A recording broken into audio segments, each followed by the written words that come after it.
आइए दोस्तों, अब लेक्चर नंबर 4B स्टार्ट करते हैं। 4A में हमने इस क्वेश्चन को डिस्कस नहीं किया था, बेसिकली क्वेश्चन रीड किया था सिंपली तरीके से, ठीक है।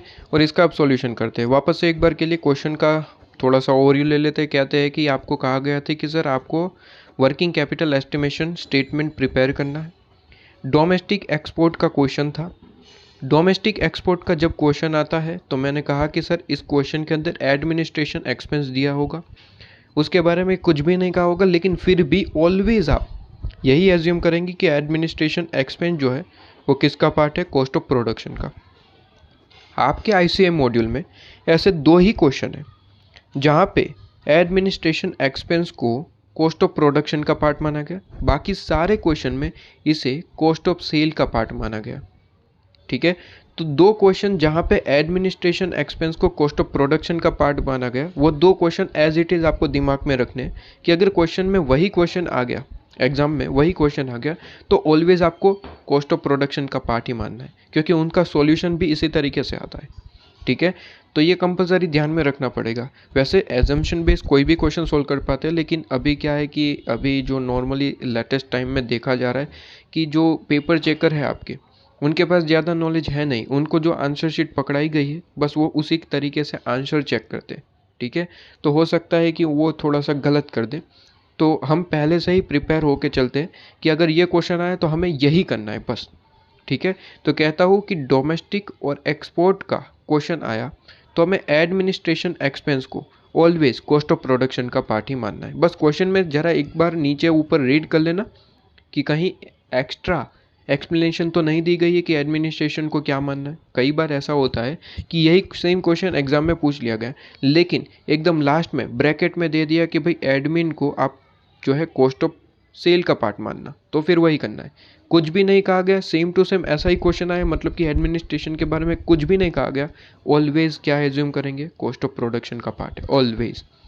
मैं बता दूं कि ये डोमेस्टिक और एक्सपोर्ट का पास्ट पेपर में 2 बार ऑलरेडी पूछा जा चुका है ये क्वेश्चन, ठीक है। बस अमाउंट चेंज कर करके यही सेम क्वेश्चन पूछा गया पास्ट पेपर में। आरटीपीएमटी में तो आता रहता है, पास्ट पेपर में 2 बार आ चुका है, ठीक है। और दोनों बार एडमिनिस्ट्रेशन एक्सपेंस को कॉस्ट ऑफ प्रोडक्शन का ही पार्ट मानते हैं ये लोग। इवन आईसीएम मॉड्यूल में भी उसके बाद ये क्वेश्चन डाला गया, आईसीएम मॉड्यूल का भी सॉल्यूशन में कॉस्ट ऑफ प्रोडक्शन का ही पार्ट माना गया है। इसमें कोई लॉजिक नहीं है, लेकिन आपको ये रट लेना पड़ेगा, ठीक है। वैसे एजम्पशन बेस्ड एडमिनिस्ट्रेशन एक्सपेंस को कहीं भी डाल सकते हैं, कॉस्ट ऑफ प्रोडक्शन का पार्ट मानिए या फिर कॉस्ट ऑफ सेल का पार्ट मानिए। आपने कॉस्ट शीट पढ़ी है, ठीक है, कॉस्टिंग सब्जेक्ट के अंदर कॉस्ट शीट पढ़ी है, जहाँ पे आपको पता है कि एडमिनिस्ट्रेशन 2 जगह आता है, कॉस्ट ऑफ प्रोडक्शन के पार्ट में और कॉस्ट ऑफ सेल के पार्ट में। लेकिन ध्यान रहे 2 ऐसे क्वेश्चन हैं आपके इस चैप्टर में जहाँ पे कंपलसरी एडमिनिस्ट्रेशन को कॉस्ट ऑफ प्रोडक्शन का पार्ट मानना है। ये 2 क्वेश्चन के अलावा कोई भी क्वेश्चन आ गया तो हमें क्या मानना है, एडमिनिस्ट्रेशन एक्सपेंस को कॉस्ट ऑफ सेल का पार्ट मानना है, ठीक है। तो जो 2 क्वेश्चन है वो मैं एफएम समरी नोट में लिखवा दूंगा इंपॉर्टेंट पॉइंट करके, तो जब भी हम रिवीजन भी करेंगे तो वो 2 क्वेश्चन याद करते रहेंगे। एक तो डोमेस्टिक एक्सपोर्ट का है और दूसरा अभी हम डिस्कस करेंगे तो वहाँ पे बता दूंगा, ठीक है। और समरी में भी लिखवा दूंगा। ये इंपॉर्टेंट पॉइंट ही है एक तरीके से हमारे लिए कि एग्जाम में ये क्वेश्चन आया तो इसी तरीके से सोल्व करना है। और ये 2 बार तो आ चुका है, बहुत ज़्यादा इंपॉर्टेंट भी है ये क्वेश्चन, ठीक है। 2 बार तो ऑलरेडी आ चुका है, क्लियर है। चलिए, तो यहाँ पे आपके पास में जो इन्फॉर्मेशन थी, कहता है डोमेस्टिक सेल और एक्सपोर्ट सेल की 2 इन्फॉर्मेशन थी। तो सीधी सी बात है, सेल की 2 इन्फॉर्मेशन, एक डोमेस्टिक तरीके से और एक्सपोर्ट तरीके से, तो 2 डेटर निकलेंगे। डोमेस्टिक में 1 मंथ के जो है यहाँ पे डेटर निकल के आएंगे और एक्सपोर्ट के हिसाब से 3 मंथ के डेटर, तो 2 डेटर की इन्फॉर्मेशन है, ठीक है। लेकिन सर वर्किंग कैपिटल स्टेटमेंट में तो 2 ही कॉलम होती है, एक पर्टिकुलर की एक अमाउंट की, तो डेटर में तो 2 इन्फॉर्मेशन है। बिल्कुल कहते हैं कि सर इसका अमाउंट निकाल लेना, इसका अमाउंट निकाल लेना, दोनों का टोटल करके फिर वर्किंग कैपिटल स्टेटमेंट में डाल देना। क्या ये चीज़ आपके पास में क्लियर है सर? बिल्कुल एकदम से क्लियर है। तो बस डेटर का, दोनों डेटर का अमाउंट निकालना है, वो निकाल लेंगे, काम खत्म। इसके बाद तो मटेरियल यूज्ड आपको दे रखा है, जहाँ पे क्रेडिटर की इन्फॉर्मेशन थी, क्या आता है 1 मंथ। वेजेस है आपके पास में, ठीक है। और हाँ, वेजेस में एक डाउट स्टूडेंट जो पूछते हैं तो वही पहले ही क्लियर कर देता हूँ। इसमें लिखा गया है कुछ इस तरीके से, कहता है कि lag in payment of wages 0.5 month, मतलब कि 1/2 मंथ, हाफ मंथ आप कह सकते हैं। कहते हैं हाफ मंथ का यहाँ पे लैग पीरियड वेजेस का, और उसका अमाउंट दे रखा है 5,40,000। स्टूडेंट इसका इंटरप्रिटेशन ये करते हैं, कहते हैं कि वेजेस में जो लैग हो रहा है, ठीक है, मतलब कि वेजेस में आपका कितना लैग है हाफ मंथ का, तो कहता है हाफ मंथ का अमाउंट 5,40,000 है। ये स्टूडेंट मानते हैं, लेकिन ऐसा है नहीं। हाँ, ये आप एक तरीके से मिस्टेक कह सकते हैं, लेकिन हमें यहाँ पे ध्यान रखना है कि जब ये डोमेस्टिक एक्सपोर्ट का क्वेश्चन आएगा तो ये एज इट इज़ लिखा होगा, क्योंकि पिछले पास्ट पेपर में भी 2 बार ये क्वेश्चन आया, तो ये लैंग्वेज यही रखते हैं, lag in payment of wages, कहते हैं हाफ मंथ, ठीक है। लेकिन ये जो 5,40,000 है, ये हाफ मंथ का अमाउंट नहीं है, ये पूरे साल का अमाउंट है, कंप्लीट ईयर का, ठीक है। ये हाफ मंथ का अमाउंट नहीं है, तो इंग्लिश में थोड़ा सा यहाँ पे मिस्टेक नहीं करेगा इंटरप्रिटेशन में। याद रखिए, leg in payment of wages half month भले ही लिखा है, ये अमाउंट पूरे साल का है, इसे हाफ मंथ में आप कन्वर्ट करेंगे, ठीक है। ये हाफ मंथ का अमाउंट नहीं है, ये पूरे साल का अमाउंट है। इसे फिर आप 1/2 डिवाइड 12 करके आप हाफ मंथ में कन्वर्ट करेंगे, ठीक है। इसी तरीके से leg in payment of manufacturing expense, ठीक है, जो कि केस में ही गिवन है, 1 मंथ का यहाँ पे लेग पीरियड चल रहा है। ये पूरे साल का अमाउंट है 7,65,000। आप इसे 1 मंथ में कन्वर्ट करिएगा और फिर कहाँ पे डालिएगा, वर्किंग कैपिटल स्टेटमेंट में। स्टूडेंट इसे ही 1 मंथ का मान लेते हैं। इंग्लिश में थोड़ा यहाँ पे इन लोगों ने ही मिस्टेक करी है, आपकी कोई गलती नहीं है इंटरप्रिटेशन में, लेकिन यहाँ पे पहले ही क्लियर कर दूँ कि ऐसे क्वेश्चन में ऐसे ही इंग्लिश दी होगी, ठीक है।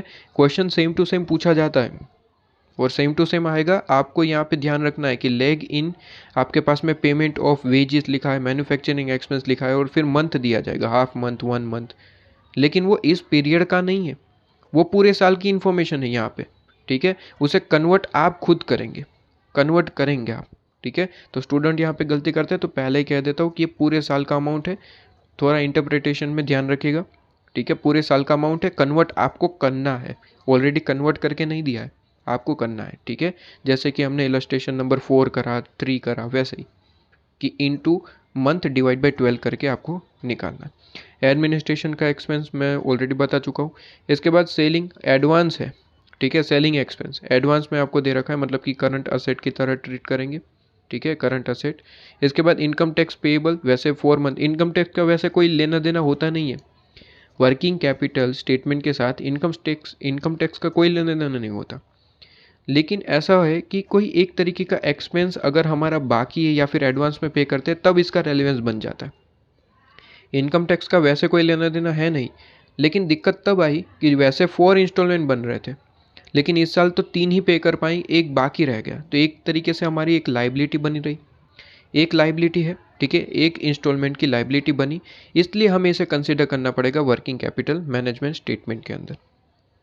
क्लियर है। वैसे इनकम टैक्स का कोई लेना देना नहीं है, टैक्स किधर आता है कि कहीं पे भी नहीं आता, current asset minus current liability करना है, टैक्स वहाँ पे कोई ऐड लेस कुछ करना ही नहीं है।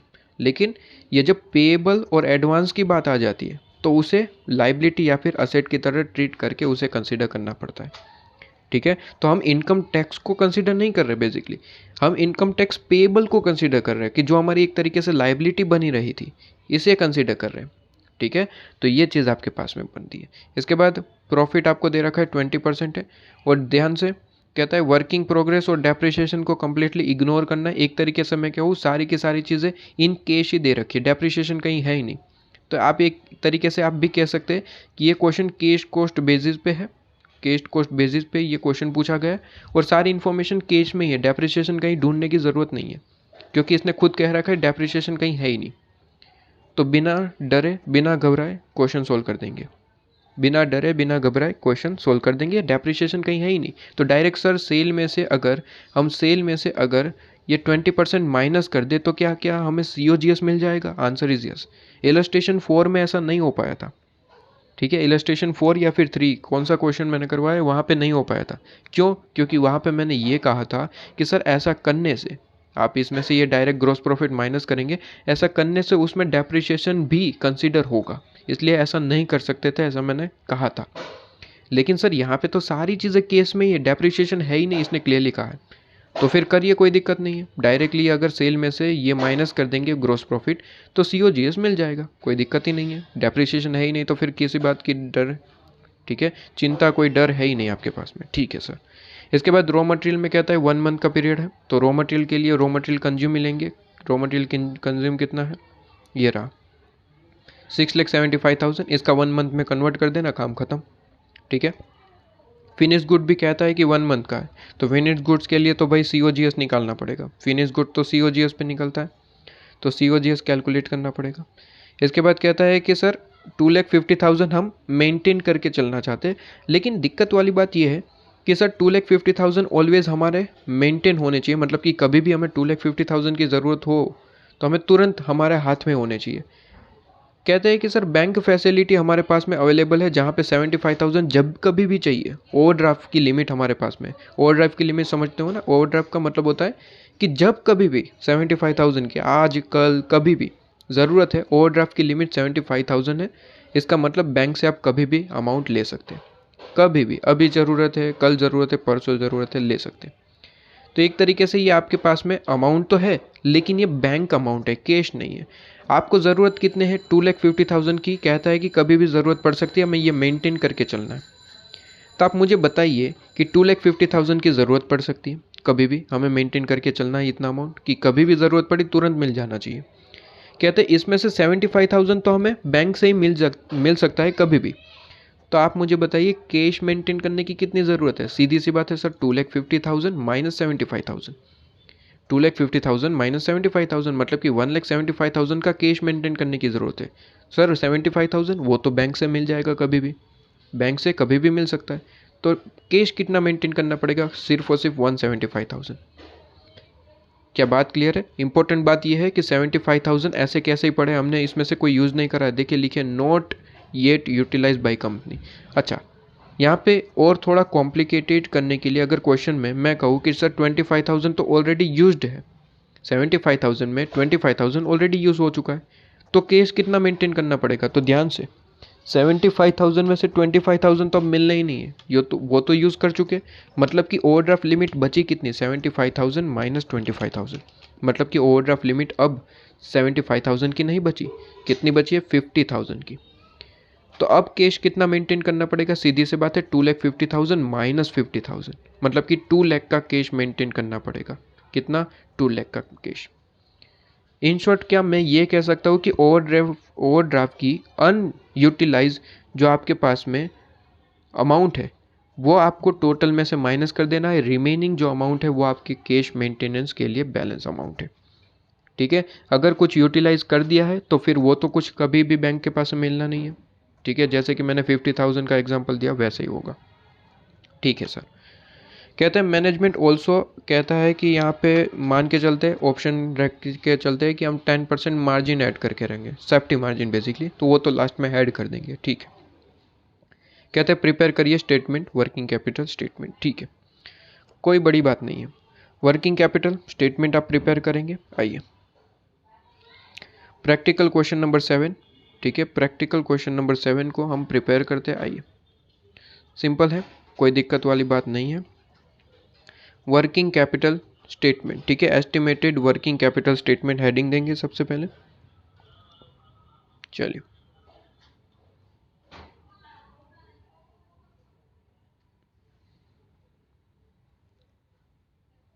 Estimated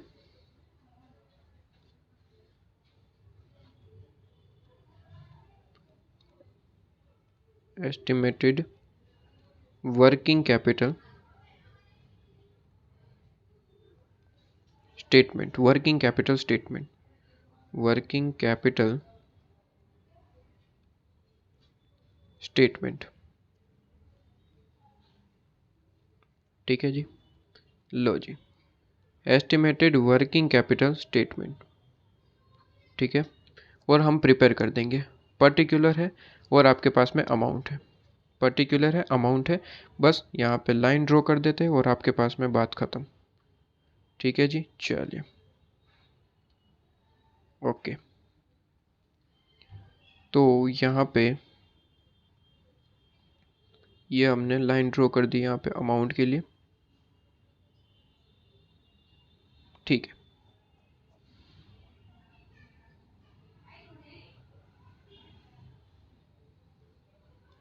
okay. चलिए ये चीज़ आपके पास में क्लियर हो गई।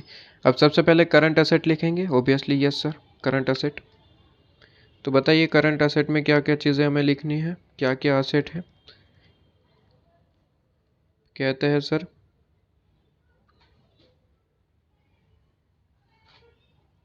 करंट असेट्स, और करंट असेट्स में अगर हम देखें, ठीक है, करंट असेट में अगर हम देखें, क्वेश्चन हम ओपन करते हैं, तो करंट असेट में सबसे पहले तो अगर हम देखें एक एक चीज़ को कि डेटर दे रखे, डेटर की कैलकुलेशन करनी पड़ेगी, वो लास्ट में करते हैं, उससे पहले जो छोटी मोटी चीज़ें होती है उसे कंप्लीट कर देते हैं। सर डेटर का लास्ट में, ठीक है सर, ये डेटर का लास्ट में कैलकुलेट करेंगे, आपने कहा तो ठीक है।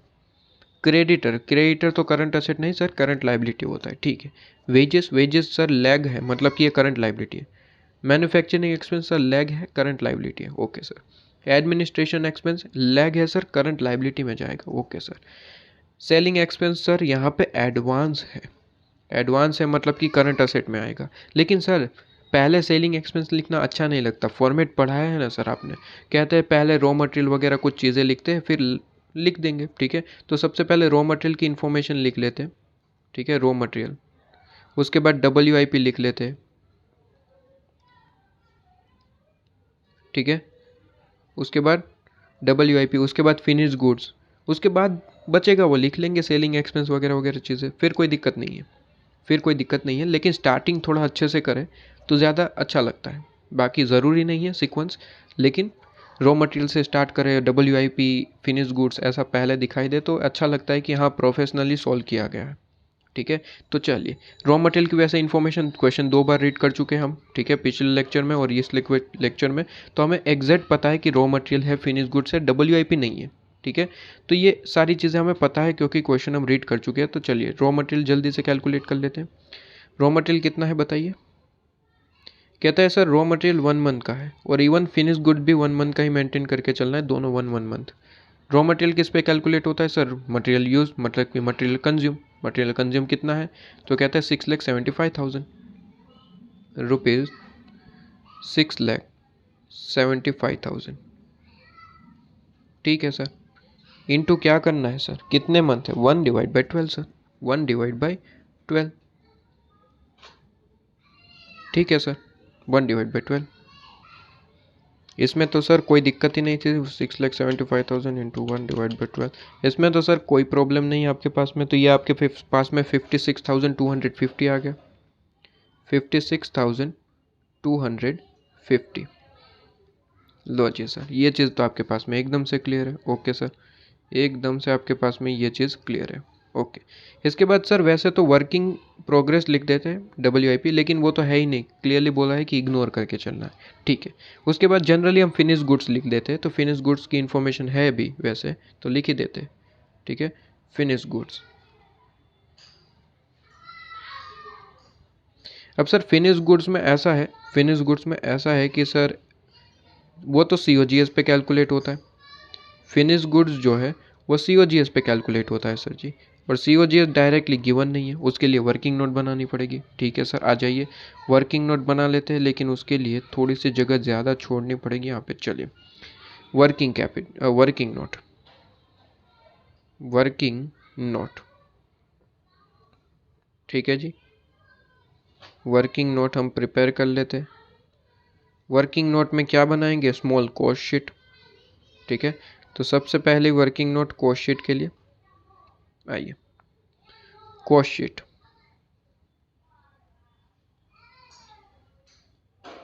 यही तो इम्पोर्टेंट पॉइंट है, कॉस्ट शीट बनाना, ठीक है। वैसे तो कॉस्ट शीट आप पढ़ चुके हैं, उतना डिटेल यहाँ पे नहीं आता, कॉस्ट सब्जेक्ट के अंदर जो आप पढ़ते हैं उतना डिटेल यहाँ पे नहीं है, लेकिन छोटी मोटी चीज़ें तो याद होनी चाहिए।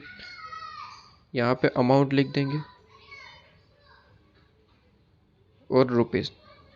बताइए कॉस्ट शीट में सबसे पहले तो मटेरियल, लेबर, ओवरहेड वही लिखते हैं, मटेरियल। अच्छा लेबर वगैरह था क्या, वेजेस की बात थी, हाँ लेबर है, लेबर का है या फिर वेजेस, लेबर। फिर ओवरहेड, ओवरहेड था क्या, मैन्युफैक्चरिंग एक्सपेंस है ना, तो वो भी तो लिखो, मैन्युफैक्चरिंग एक्सपेंस, मैन्युफैक्चरिंग एक्सपेंसेस। ठीक है, इसके बाद एडमिनिस्ट्रेशन एक्सपेंस, लेकिन यहाँ मैंने क्या कहा था सर, ऑलवेज ध्यान रखिएगा ये कॉस्ट ऑफ प्रोडक्शन का पार्ट बनेगा, मतलब कि सर इसे यहीं पे कंसिडर करना है। Administration expense, the most important point is this, administration expense.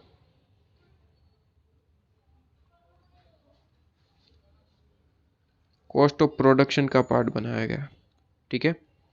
इसके बाद और कोई खर्चा कहते हैं, उसके बाद तो एक ही खर्चा है सेलिंग एंड एक्सपेंस, वो सेलिंग कॉस्ट ऑफ सेल में जाएगा, मतलब कि यहाँ पे नहीं, उसके अलावा और कोई खर्चा नहीं है ना। इसके अलावा तो सर और कोई यहाँ पे खर्चा आपके पास में नहीं दिख रहा है, मतलब कि इतने ही खर्चे, बस इसका टोटल लगाएंगे तो हमें क्या मिल जाना चाहिए सर, आपके पास में कॉस्ट ऑफ प्रोडक्शन या फिर कॉस्ट ऑफ सेल, आपके सॉरी COGS आप कह सकते हैं। ये बात आपके पास में क्लियर है सर? हाँ, तो जल्दी से मुझे अमाउंट बता दीजिए मटेरियल का, यहाँ पे पूरे साल का लिया जाता है ये तो पता है ना, यहाँ 1 मंथ 2 मंथ यहाँ पे कोई कंसिडर नहीं होता, कॉस्ट शीट में पूरे साल का अमाउंट लिया जाता है, ये आपके पास में क्लियर होना चाहिए। 1 मंथ, ये हाफ मंथ, ये किसके लिए होता है, ये वर्किंग कैपिटल मैनेजमेंट स्टेटमेंट के लिए होता है, जो ऊपर प्रिपेयर कर रहे हैं वहाँ पे कंसिडर करना होता है। कॉस्ट शीट में तो पूरा साल का अमाउंट लिया जाता है, पूरे साल के हिसाब से कैलकुलेशन होती है, तो ये चीज़ तो आपके पास में क्लियर है, इसलिए 1 मंथ 2 मंथ यहाँ पे छोड़ ही देना। तो बताइए सर मटेरियल कितना है, 6,75,000, ओके, तो ये आपके पास में 6,75,000 मटेरियल, ओके। इसके बाद मैंने क्या लिखा, लेबर वेजेस आपके पास में 5,40,000,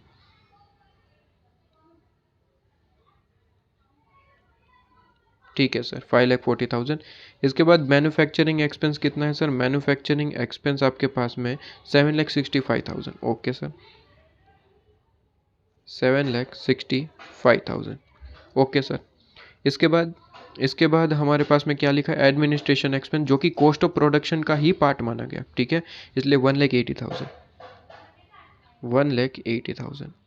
अभी आप इसका टोटल लगाएंगे कॉस्ट ऑफ प्रोडक्शन का या फिर COGS, दोनों एक ही रहेंगे, क्योंकि opening finish goods, closing finish goods ऐसा कुछ इन्फॉर्मेशन होता है, तो कॉस्ट ऑफ प्रोडक्शन और फिर आपके पास में COGS दोनों डिफरेंट होते हैं। कॉस्ट शीट आपने पढ़ा होगा, लेकिन यहाँ पे ऐसी कोई इन्फॉर्मेशन नहीं है, opening finish good, closing finish good, ऐसी कोई इन्फॉर्मेशन नहीं है यहाँ पे, ठीक है। तो ये चीज़ आपके पास में, अच्छा ये ओपनिंग और क्लोजिंग वाला क्वेश्चन भी है हमारे पास में, तो करवाएंगे, कोई दिक्कत नहीं है, ठीक है। अभी तो ये नॉर्मल क्वेश्चन पूछे गए, तो वैसा ही ये एग्जाम में आते हैं इस क्वेश्चन, ठीक है। तो कहते हैं कि चलो यहाँ पे cost of good sold he direct लिख देता हूँ, कॉस्ट ऑफ गुड्स सोल्ड, ठीक है। बेसिकली हमें इसकी ही ज़रूरत थी, इसलिए डायरेक्ट यही लिख लेते कि COGS की ज़रूरत है, ये लीजिए COGS आपके पास में कितना आ गया, कहता है 6,75,000 प्लस 5,40,000 प्लस 765 और यहाँ पे 180, तो कितना यहाँ पे 21,60,000 आपके पास में आ रहा होगा, 21,60,000 क्या आ गया COGS, लो जी COGS कितना आ गया सर, 21,60,000, ठीक है जी। COGS आपके पास में 21,60,000 आ गया, लो जी। तो फिनिश गुड्स का काम हो गया, फिनिश गुड्स के लिए जो COGS की ज़रूरत थी वो हमने निकाल लिया। वैसे कॉस्ट ऑफ सेल की भी ज़रूरत पड़ेगी, किस लिए सर कॉस्ट ऑफ सेल की ज़रूरत पड़ेगी, सीधी सी बात है सर, डेटर के लिए नहीं ज़रूरत पड़ेगी, बिल्कुल पड़ेगी, लेकिन वो बाद में कैलकुलेट, अभी जो ज़रूरत है उतना ही कैलकुलेट करते।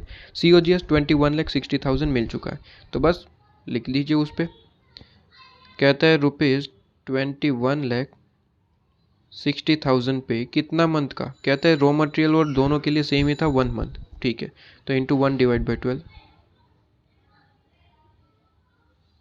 Okay sir 21,60,000 into 1 divide by 12, मतलब कि आपके पास में आएगा 1,80,000, ओके सर 1,80,000 आपके पास में, ओके सर 1,80,000, ठीक है सर 1,80,000।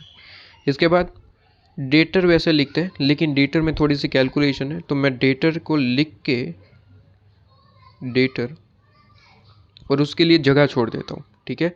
इसके बाद मैं आगे बढ़ जाता हूँ, डेटर के लिए थोड़ी सी जगह छोड़ दी, उसके लिए तो वर्किंग नोट भी बनानी पड़ेगी, दो डेटर है, तो कैलकुलेशन करना पड़ेगा, ठीक है। तो मैंने 2 लाइन छोड़ दी। इसके बाद असेट से रिलेटेड कोई और चीज़, हाँ एक और चीज़ थी, एडवांस में क्या पे करा था, ये रहा सेलिंग एक्सपेंस एडवांस में भी करा था, मतलब कि वो भी करेंट असेट बन जाएगा। कहते हैं सेलिंग एक्सपेंस,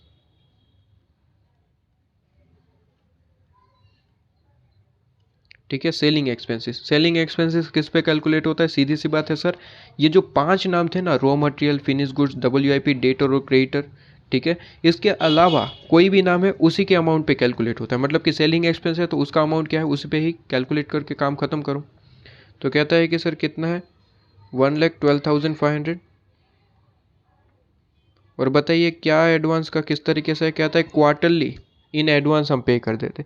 सर क्वार्टरली है, क्वार्टरली इन एडवांस आपके पास में, तो क्वार्टरली है मतलब कि सीधी सी बात है 3/12 कर देंगे, 3 मंथ डिवाइड बाई 12, तो ये आपके पास में क्लियर हो जाएगा। 3 मंथ का यहाँ पे आंसर आ जाएगा।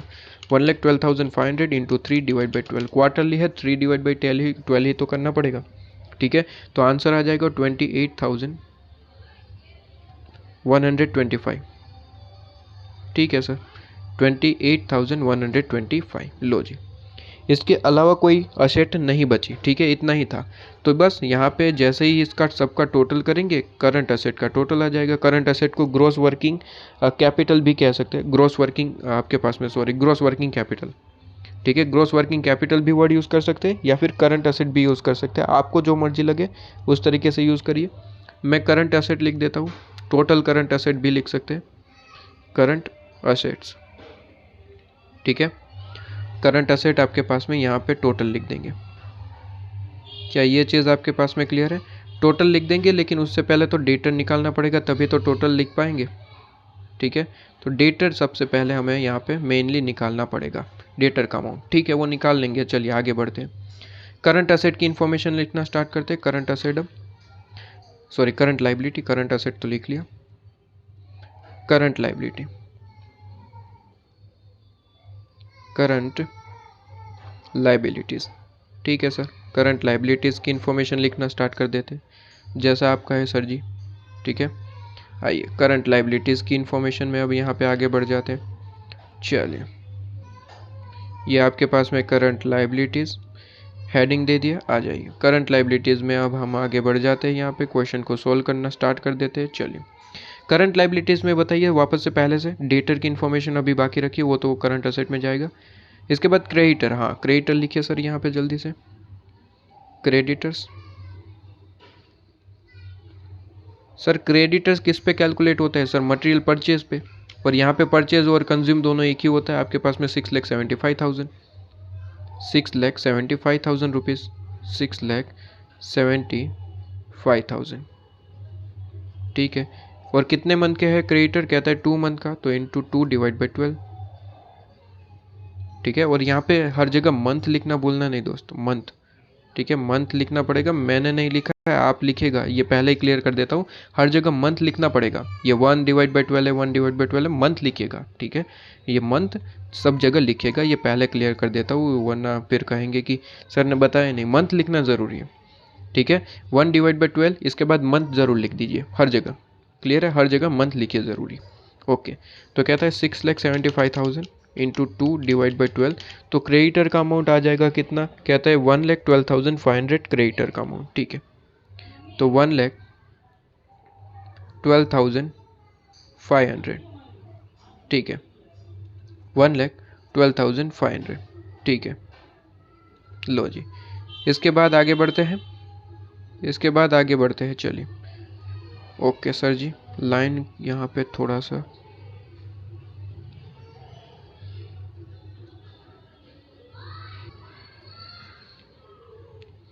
क्रेडिटर के बाद और कौन सी लाइबिलिटीज थी, कहता है सर वेजेस है, मैन्युफैक्चरिंग एक्सपेंस है, सारी लिखिए।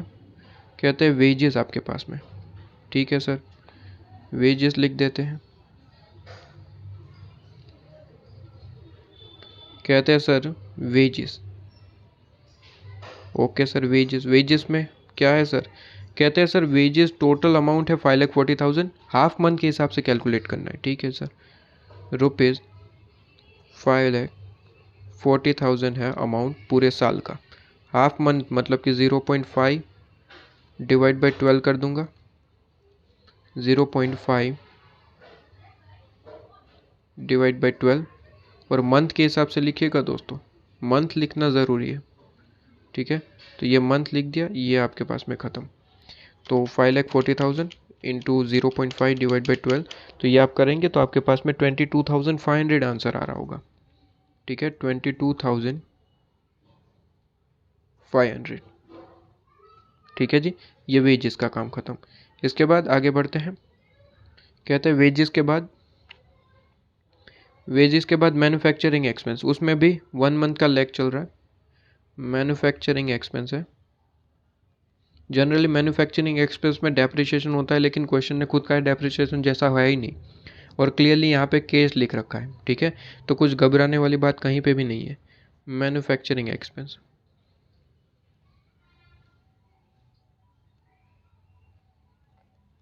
ठीक है। मैन्युफैक्चरिंग एक्सपेंस में बताइए क्या चीज़ है।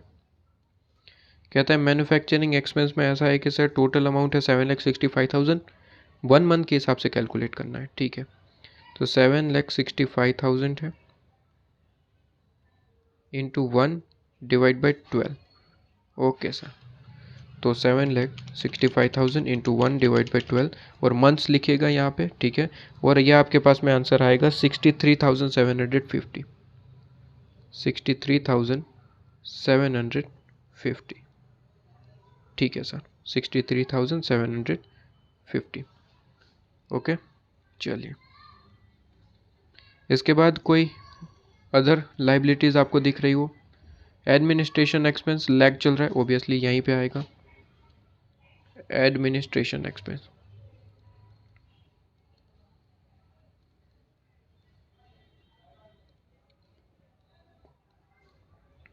बताइए कितना अमाउंट है। कहता है 1,80,000 है, और 1 मंथ के हिसाब से लैग चल रहा है।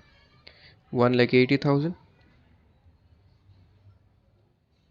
1 मंथ के हिसाब से लैग चल रहा है, तो 1,80,000 इंटू 1 डिवाइड बाई 12, तो 15,000, ठीक है, 15,000 क्लियर है आपके पास में, ये भी आ गया, लो जी। इसके बाद यहाँ पे सेलिंग एक्सपेंस वो तो चला गया करंट असेट में। इनकम टैक्स पेबल, ठीक है, income tax payable, income tax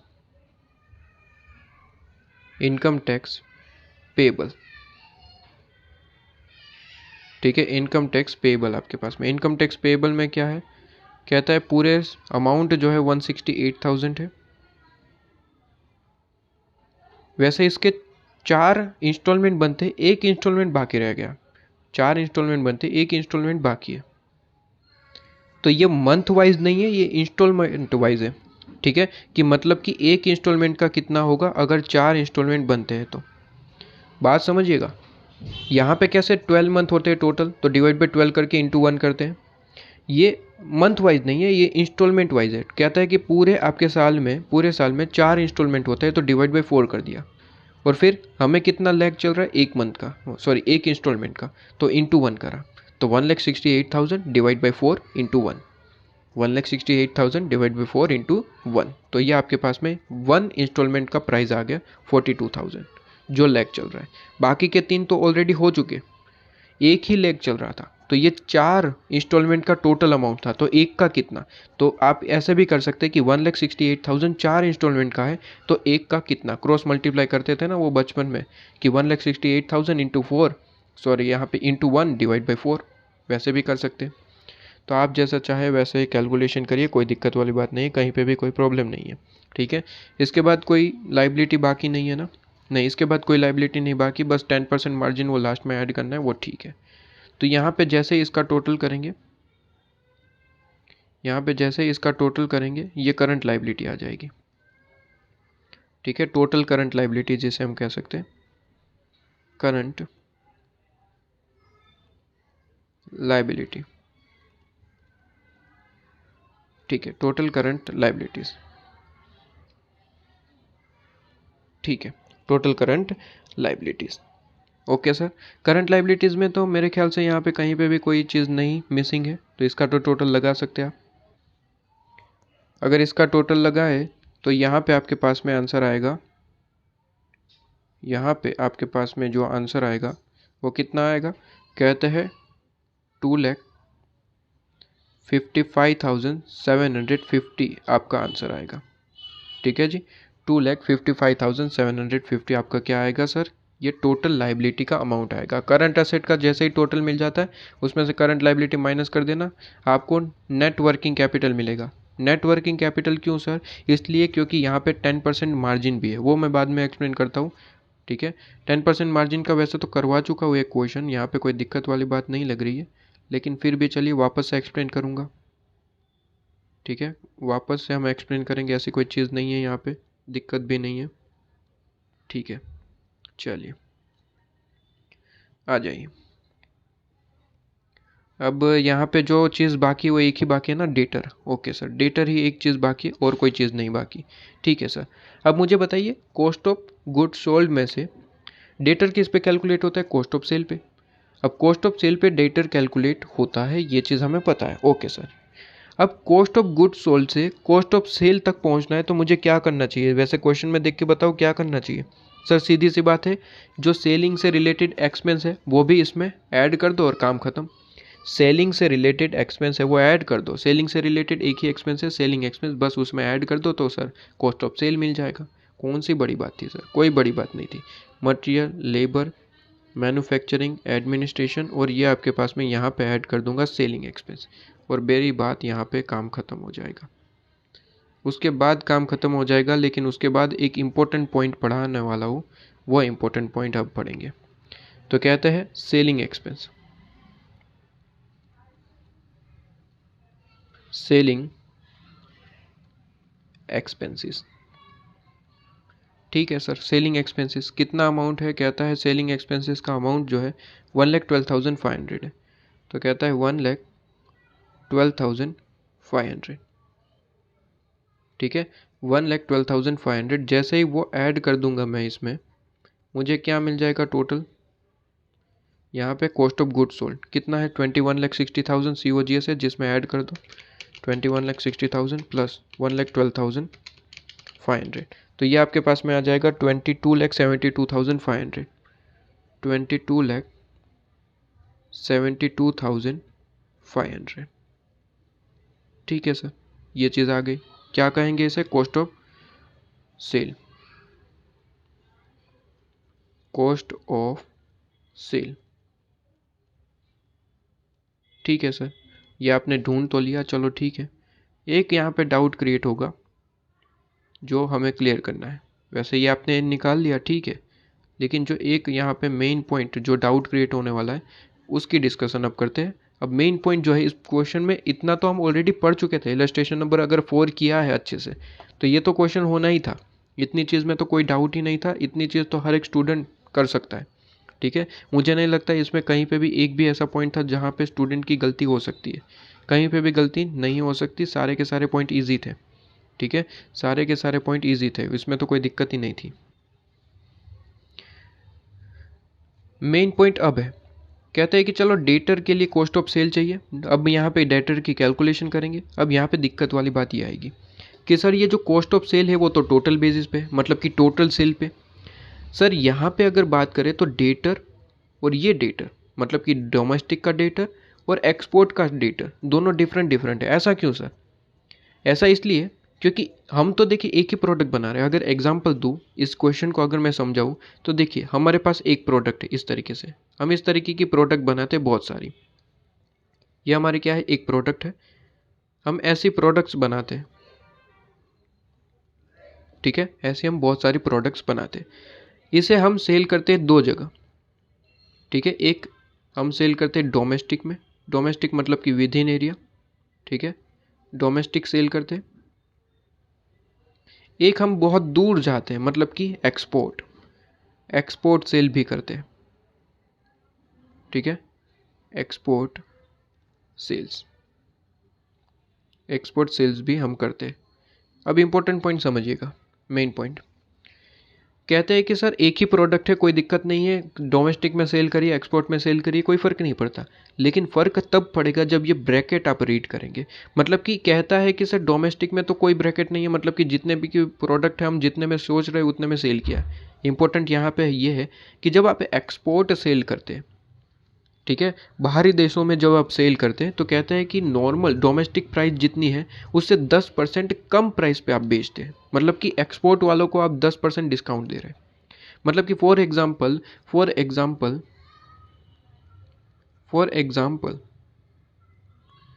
कहते हैं कि अगर प्रोडक्ट हम बेच रहे एक प्रोडक्ट 100 रुपये में, अगर फॉर एग्जांपल हम यहाँ पे एक प्रोडक्ट 100 रुपये में बेच रहे हैं डोमेस्टिक में, तो कहते हैं एक्सपोर्ट में 10% डिस्काउंट देंगे फॉर एग्जांपल। तो यहाँ पे 10% डिस्काउंट मतलब कि 100 माइनस 10% करिए, 100 माइनस 10% मतलब कि ₹90 में बेचेंगे। ये चीज़ आपके पास में क्लियर है। कहते हैं अगर डोमेस्टिक में 100 रुपये में बेचेंगे तो कहता है एक्सपोर्ट में 90 रुपीज़ में वही प्रोडक्ट बेचा जाएगा। प्रोडक्ट तो हम एक ही बना रहे, कोई डिफरेंट प्रोडक्ट नहीं है। हमारे पास एक ही प्रोडक्ट है, एक तरीके का ही प्रोडक्ट बनाते हैं और उसे ही बेचते हैं, ठीक है, डोमेस्टिक और एक्सपोर्ट। दिक्कत वाली बात यह है कि सेल प्राइस हम डिफरेंट रखते हैं। डोमेस्टिक वालों को 100 रुपये में देते हैं वही प्रोडक्ट, एक्सपोर्ट वालों को 90 रुपये में, 90 रुपीज़ में देते हैं बेसिकली। तो इसकी वजह से यहाँ पे सेल में डिफरेंस आ जाएगा। क्यों? क्योंकि देखिए 18 लाख तो चलो 100% के हिसाब से है, लेकिन 8,10,000 जो आप यहाँ पे देख रहे हैं वो तो 90 रुपीज़ के हिसाब से। मतलब कि दोनों सेल्स में डिफरेंस है, दोनों सेल में डिफरेंस है। अब मुझे यहाँ पे जो COGS है वो तो टोटल बेसिस पे निकला है। अब मुझे यहाँ पे डोमेस्टिक का कितना और यहाँ पे एक्सपोर्ट का कितना वो निकालना हो तो कैसे निकालूंगा? नहीं निकल सकता डायरेक्टली। क्यों सर? क्योंकि सीधी सी बात है, आप कहेंगे कि सर यहाँ पे सेल के रेशियो में बांट दो, आपको पता चल जाएगा। लेकिन सेल का रेशियो भी तो ठीक नहीं है, सेल का रेशियो भी तो गलत है। क्योंकि ये 18 लाख जो है वो 100 रुपीज़ के हिसाब से फॉर एग्जांपल हमने जो लिया, और वहीं पे ये जो 8,10,000 है वो 90 रुपीज़ के हिसाब से। तो दोनों का रेशियो भी तो ठीक नहीं है, गलत है रेशियो। क्लियर है? तो उस रेशियो में तो बांट ही नहीं सकते आप। तो इस क्वेश्चन को करवाने का ये एक ही पॉइंट है। ये एक पॉइंट समझ लिया मतलब कि ये क्वेश्चन खत्म है। बाकी तो सर इलस्ट्रेशन 4 जैसा ही सेम था, इसमें तो क्या ही, अभी तक तो कोई ऐसा पॉइंट है ही नहीं कि जो इलस्ट्रेशन नंबर 4 से डिफर कर रहा हो। सारी की सारी सेम चीज़ थी। यही एक पॉइंट ऐसा था जहाँ पे कन्फ्यूज़न क्रिएट हो सकता है। इस पॉइंट को अच्छे से समझ लीजिएगा, एग्जाम में बहुत बार ये क्वेश्चन आ चुका है और आते रहेगा, ठीक है। तो आइए, ये कहानी तो वैसे आपको क्लियर है। अब यहाँ पे इसका सॉल्यूशन की बात करते हैं। डाउट क्रिएट हो गया, डाउट का मतलब समझ आया। क्या डाउट क्रिएट होना चाहिए सर? डाउट ये क्रिएट होना चाहिए कि कॉस्ट ऑफ सेल आपके पास में है, लेकिन सर इसका बाइफर्केशन कैसे करें? क्यों बाइफर्केशन करना है? क्योंकि हमें दोनों का डिफरेंट जो डेटर है उसका कैलकुलेशन करना है। डेटर कॉस्ट ऑफ सेल पे निकलता है, ठीक है। तो दोनों का हमें कॉस्ट ऑफ सेल का बाइफर्केशन पता चलेगा, तभी तो हम इंटू 1/12 और इंटू 3/12 करके निकालेंगे आंसर, ठीक है। इसे डायरेक्ट 1/12 और 3/12 थोड़ी ना कर सकते, नहीं कर सकते। तो अब यहाँ पे क्या करें सर? यहाँ पे बड़ा ही सिंपल, कहते हैं कि सर वर्किंग नोट नंबर 2 बनानी पड़ेगी डेटर के लिए कैलकुलेशन। कहते हैं वर्किंग नोट नंबर 2, ठीक है। वर्किंग नोट नंबर 2 कहता है कैलकुलेशन या फिर कंप्यूटेशन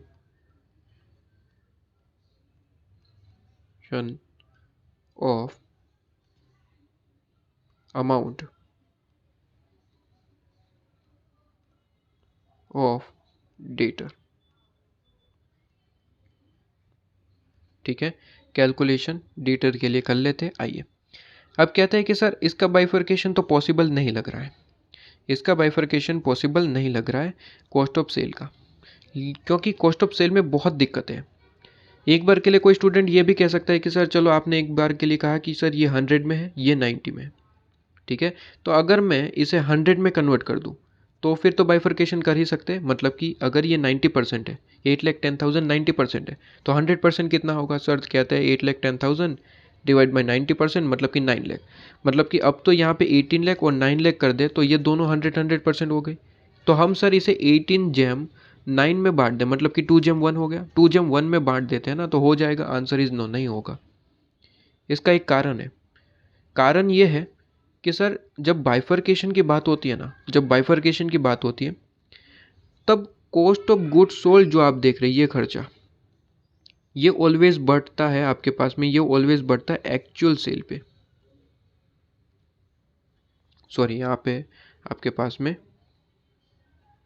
ये जो कॉस्ट ऑफ गुड्स सोल्ड देख रहे हैं आप, कॉस्ट ऑफ गुड्स सोल्ड देख रहे हैं,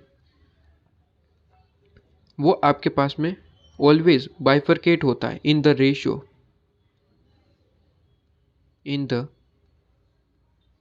रेशियो ऑफ,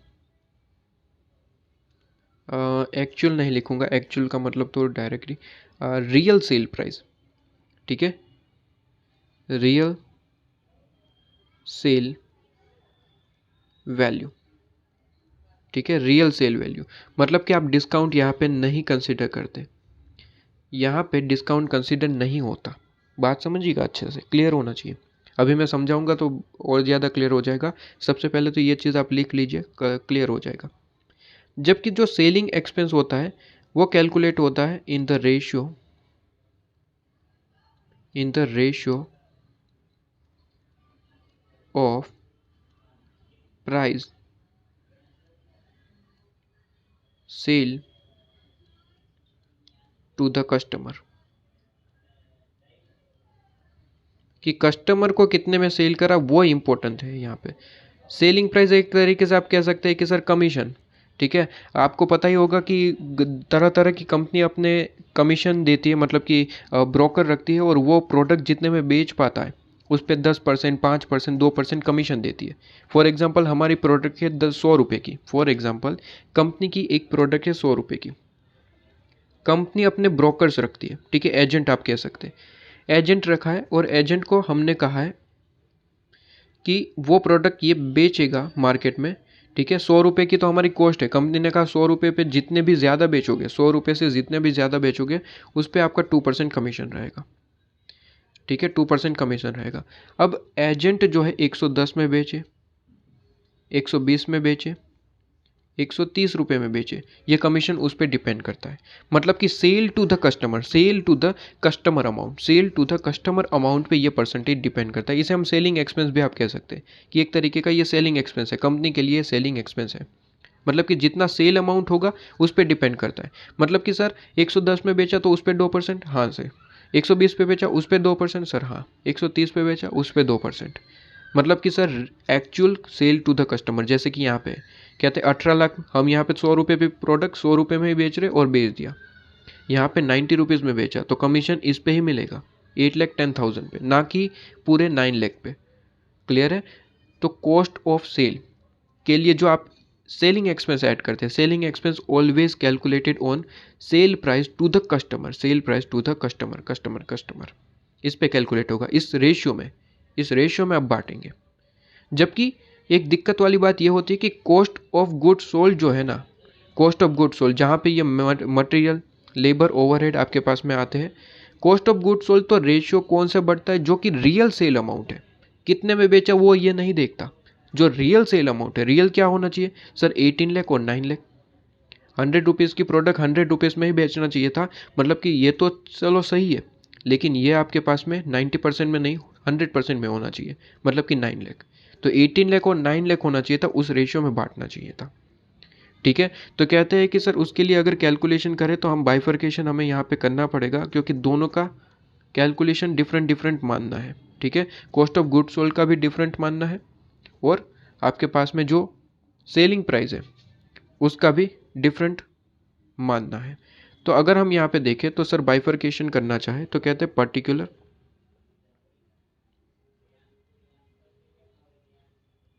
पर्टिकुलर, और अगर हम यहाँ पे देखें तो एक्सपोर्ट और डोमेस्टिक दोनों का डिफरेंशिएशन करना पड़ेगा, ठीक है। तो कहता है डोमेस्टिक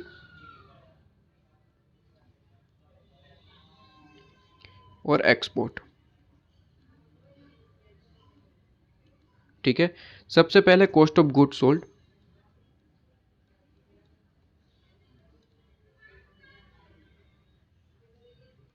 ठीक है, इसको बाइफरकेट करेंगे। इसको जैसे ही बाइफरकेट कर लोगे सर आप, ठीक है, कॉस्ट ऑफ गुड सोल्ड में जैसे ही बाइफरकेट कर लेते हो उसमें आप क्या ऐड करते हैं सर, उसमें आप ऐड करते हैं क्या चीज़ सर, उसमें आप ऐड कर देते हैं क्या था, सेलिंग एक्सपेंस था ना, हाँ सर, सेलिंग एक्सपेंस।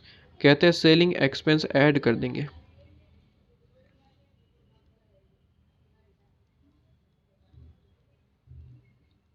ठीक है। सेलिंग एक्सपेंसेस ऐड कर देंगे, जैसे ही सेलिंग एक्सपेंस ऐड कर देते हो सर जी तो आपको कॉस्ट ऑफ सेल मिल जाता है, ठीक है, कॉस्ट ऑफ सेल मिल जाता है। बस ये तो हम ऑलरेडी निकाल चुके थे, लेकिन ये सर टोटल अमाउंट में निकाला था। अब हम यहाँ पे बाइफरकेटेड अमाउंट में निकालेंगे, इसकी ज़रूरत है हमें, इसलिए यहाँ पे निकाल रहे हैं। आइए, ये आपके पास में डोमेस्टिक का पॉइंट, ये आपके पास में एक्सपोर्ट के लिए पॉइंट, ठीक है।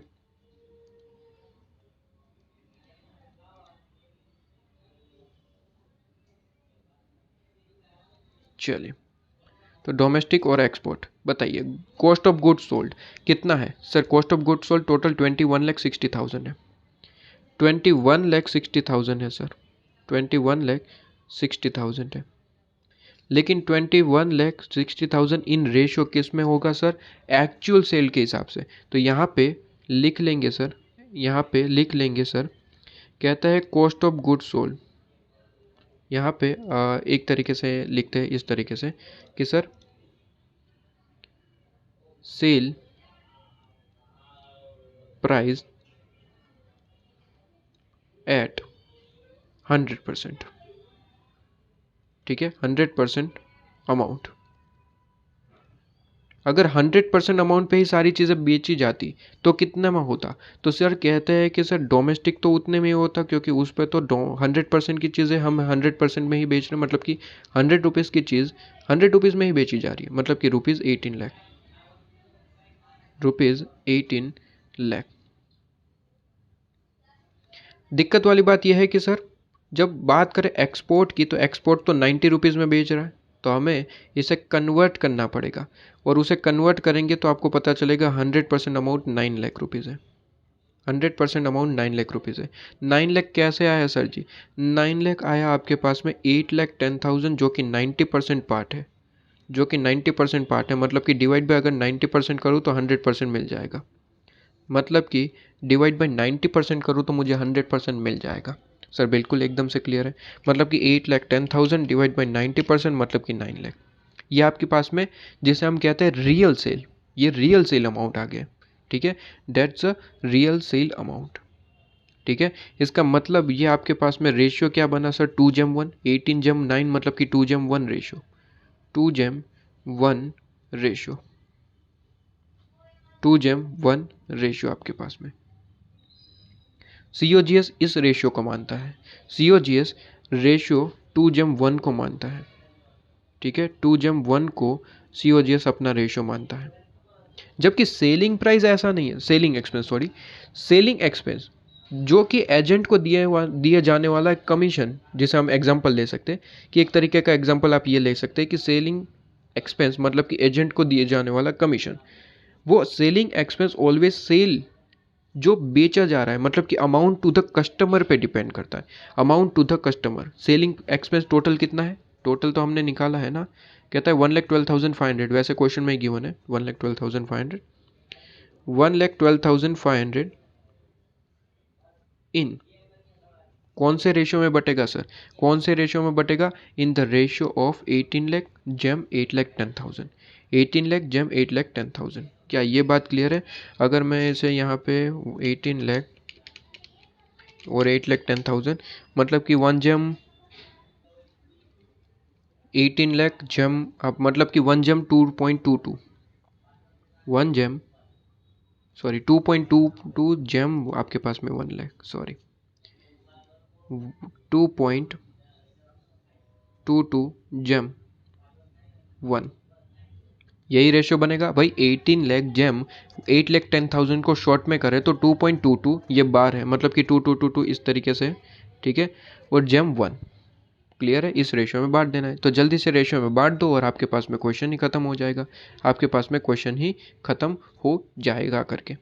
तो 21,60,000 को 2:1 मतलब कि 21,60,000 डिवाइड बाई 3 इंटू 2, तो ये आपके पास में 14,40,000 आएगा। तो 14 लाख ये रुपीज़ में अमाउंट है, यहीं पे लिख दूँ तो हर बार रुपीज़ लिखना ना पड़े। कहता है 14,40,000, ठीक है। और ये रिमेनिंग मतलब कि यहाँ पे 21,60,000 इंटू 1 डिवाइड बाई 3, तो ये 7,20,000, 7,20,000, ठीक है। इसके बाद सेलिंग एक्सपेंस जो कि बचता है किस पे कैलकुलेट होता है? Always on sale amount to the customer, और वो है 2.22 जम 1, मतलब कि 1,12,500 into 2.222222 divide by 3.222222 is equal to आपके पास में आंसर आएगा 77,586 पॉइंट है, लेकिन पॉइंट को चलो भूल जाते हैं क्योंकि उसमें कोई दिक्कत नहीं है। कहता है 77,586 और रिमेनिंग अमाउंट मतलब कि 1,12,500 माइनस 77,586 तो रिमेनिंग अमाउंट 34,914। ठीक है, लो जी इसका टोटल लगा लो, कॉस्ट ऑफ सेल मिल जाएगा। जैसे कॉस्ट ऑफ सेल मिल गया, डेटर का काम खत्म और वर्किंग कैपिटल आपके हाथ में 14,40,000 प्लस 77,586 तो ये आपके पास में आ जाएगा 15,17,586। ठीक है, और यहाँ पे 7,20,000 प्लस 34,914 तो कहता है 75 है, सॉरी यहाँ पे 7,54,914। लो जी कैलकुलेट कर लो अब डेटर, कोई बड़ी बात है क्या? डेटर के लिए थोड़ी सी जगह छोड़ी थी ना। हाँ तो के लिए डेटर के लिए कैलकुलेशन यहाँ पे कर लेते हैं सर। डोमेस्टिक का कितना अमाउंट था? कहते हैं डोमेस्टिक 15,17,586 तो कहता है यहाँ पे 15,17,586। ठीक है, ये डोमेस्टिक है तो डोमेस्टिक के लिए कितने मंथ थे ज़रा बता दो। डोमेस्टिक के लिए 1 मंथ का कैलकुलेट करना था तो 1 डिवाइड बाई 12 और प्लस सर प्लस और भी डेटर है। कौन से डेटर है सर? एक्सपोर्ट के। एक्सपोर्ट के लिए क्या अमाउंट था? 7,54,914 इंटू इसमें कितना पीरियड अलाउेबल है? कहता है 3 मंथ तो 3 डिवाइड बाई 12 3 डिवाइड बाई 12 लो जी 3 डिवाइड बाई 12 तो कहता है जल्दी से इसकी कैलकुलेशन करिए और आंसर निकाल के दे दीजिए। 17,586 इंटू 1 डिवाइड बाई 12 तो अगर आपकी कैलकुलेशन में अगर यहाँ पे देखें तो इसका आंसर जो डेटर आ रहा है वो कितना आ रहा है? जल्दी से कैलकुलेट करिए। मेरे पास 3,15,194 आ रहा है। आप कैलकुलेट करके ज़रा कैलकुलेट कर लीजिए और मुझे बता दीजिए। मेरा आंसर आ रहा है 3,15,194। ठीक है जी, तो टोटल अगर मैं असेट निकालूँ तो 56,250 प्लस 1,80,000 प्लस 3,15,194 प्लस 28,125। तो अगर टोटल असेट की बात करूँ तो टोटल असेट मेरे पास यहाँ पे, अच्छा कैश मेंटेनेंस का भी कुछ कहा था ना, वो भी तो लिख लेते। करंट असेट कहाँ से मिल जाएगा? करंट असेट में एक तो भूल गए हमारे पास में, ओह गलती हो गई एक तो। चलिए कोई दिक्कत नहीं, यहीं पे लिख देता हूँ। एक कैश भी तो मेंटेन करने के लिए कहा था, ये रहा कैश। कैश भी तो करंट असेट है, ये कैसे भूल गए हम? कहते हैं कैश भी तो है। ठीक है, कैश कैश कितना है? 1,75,000 वो भी तो लिखना था 1,75,000। ठीक है सर, प्लस 1,75,000 तो यहाँ पे टोटल जो अमाउंट आना चाहिए वो मेरा आ रहा है 7,54,569 या फिर 70 कर सकते हैं आप। ठीक है, तो कहता है 7,54,569। लो जी जैसे ही असेट मिल गया, लाइबिलिटी का अमाउंट तो आपके पास में ही था, माइनस कर दो, माइनस 2,55,750। कहते हैं ये अमाउंट कितना आया? 4,98,819 या फिर 20 भी कर सकते हैं। ठीक है, तो ये जो अमाउंट आया इसे ही हम क्या कहते हैं सर? Working capital requirement. लेकिन कब? जब 10% मार्जिन नहीं होता। लेकिन 10% मार्जिन है तो हमें क्या करना पड़ता है? इस चीज़ में हमें 10% ऐड करना पड़ता है। क्या सर? 10% ऐड करना पड़ता है मार्जिन। ठीक है, मार्जिन। और उसके बाद ऐड करने से जो भी चीज़ मिलती है उसे हम कहते हैं working capital required. Working capital required. तो एक जनरल क्वेश्चन आ सकता है दिमाग में कि सर इसे वर्किंग कैपिटल रिक्वायर कहते हैं, मतलब कि 10% मार्जिन अगर है तो इसमें ऐड करने के बाद जो मिलता है उसे वर्किंग कैपिटल रिक्वायर कहते हैं। तो सर ये जो 4,98,819 मिला इसे क्या कहते हैं? इसे कहते हैं नेट वर्किंग कैपिटल। इसे कहते हैं net working capital. Net working capital का मतलब होता है कि current asset minus current liability. Net working capital, net working capital. जब 10% मार्जिन ऐसा कुछ नहीं होता तब नेट वर्किंग कैपिटल ही वर्किंग कैपिटल रिक्वायर्ड बन जाएगा। क्या ये चीज़ तो आपके पास में क्लियर है? सर बिल्कुल क्लियर है। नेट वर्किंग कैपिटल ही क्या बन जाएगा? Capital required. अगर 10% मार्जिन जैसा, मतलब कि मार्जिन नहीं है तो दोनों एक ही चीज़ होगी, लेकिन यहाँ पे मार्जिन है तो 10% ऐड करना पड़ेगा। तो प्लस 10% यहाँ पे करेंगे। अमाउंट लिखिएगा, 10% मत लिखिएगा एग्जाम में। अमाउंट मतलब कि 10% कितना होता है, तो कहते हैं आपके पास में 49,881, तो वो लिखिएगा, ठीक है। और फिर ऐड करने से जो भी यहाँ पे अमाउंट आता है वो वर्किंग कैपिटल रिक्वायर्ड कहा जाएगा, वो वर्किंग कैपिटल रिक्वायर्ड कहा जाएगा। तो 4,98,819 प्लस 10% करेंगे तो आपके पास में आंसर आ जाएगा 5,48,700। 5,48,700 1 कर देता हूँ क्योंकि पॉइंट के बाद 9 है तो मैंने 1 कर दिया, चलो ठीक है। तो लो जी, आपके पास में ये चीज़ क्लियर, ये आपके पास में चीज़ क्लियर हो जाती है, ठीक है जी। लो, तो यहाँ पे आपके पास में इसका सॉल्यूशन भी हो जाता है। वर्किंग कैपिटल जो रिक्वायर्ड था वो हमने आंसर ले लिया। एक बार के लिए इसका सॉल्यूशन भी देख लेते हैं कि इनका भी यही आंसर आता। प्रैक्टिकल क्वेश्चन नंबर 7 कहाँ है?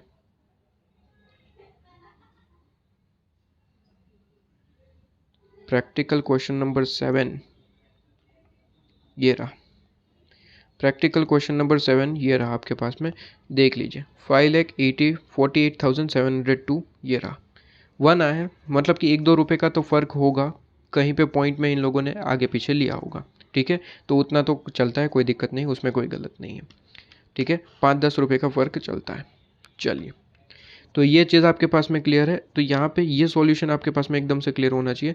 वैसे मैं ये वर्किंग कैपिटल रिक्वायरमेंट का ये स्टेटमेंट नहीं करवाने वाला था, मैं डायरेक्ट सॉल्यूशन से ही करवाने वाला था, लेकिन मैंने सोचा कि एक बार ये क्वेश्चन करवा देता हूँ तो दिमाग में एकदम से क्लियर होगा, ठीक है। तो क्लियर हो जाएगा मेरे ख्याल से। ये कुछ चीज़ें तो रिवीजन हो गई। डेटर का पॉइंट एक आपके पास में क्या हो गया सर? डेटर का पॉइंट आपके पास में एक क्लियर हो गया जो मुझे पढ़ाना था। तो मैं बेसिकली यही पॉइंट पढ़ाने वाला था और बाकी का होमवर्क में देने वाला था, लेकिन मैंने सोचा एक और क्वेश्चन आपके पास में प्रैक्टिस हो जाए, फिर आप घर से वापस से ये कैलकुलेशन होमवर्क में कर सकते हैं। तो वापस से एक बार के लिए इन राइटिंग कैलकुलेशन ज़रूर करिएगा, दिमाग में क्लियर होना चाहिए, ठीक है। तो ये पॉइंट आपके पास में क्लियर हो जाता है, ठीक है।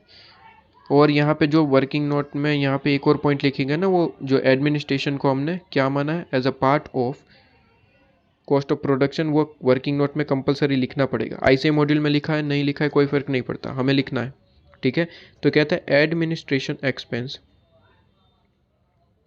ठीक है। एडमिनिस्ट्रेशन जो एक्सपेंस है are assumed to be part of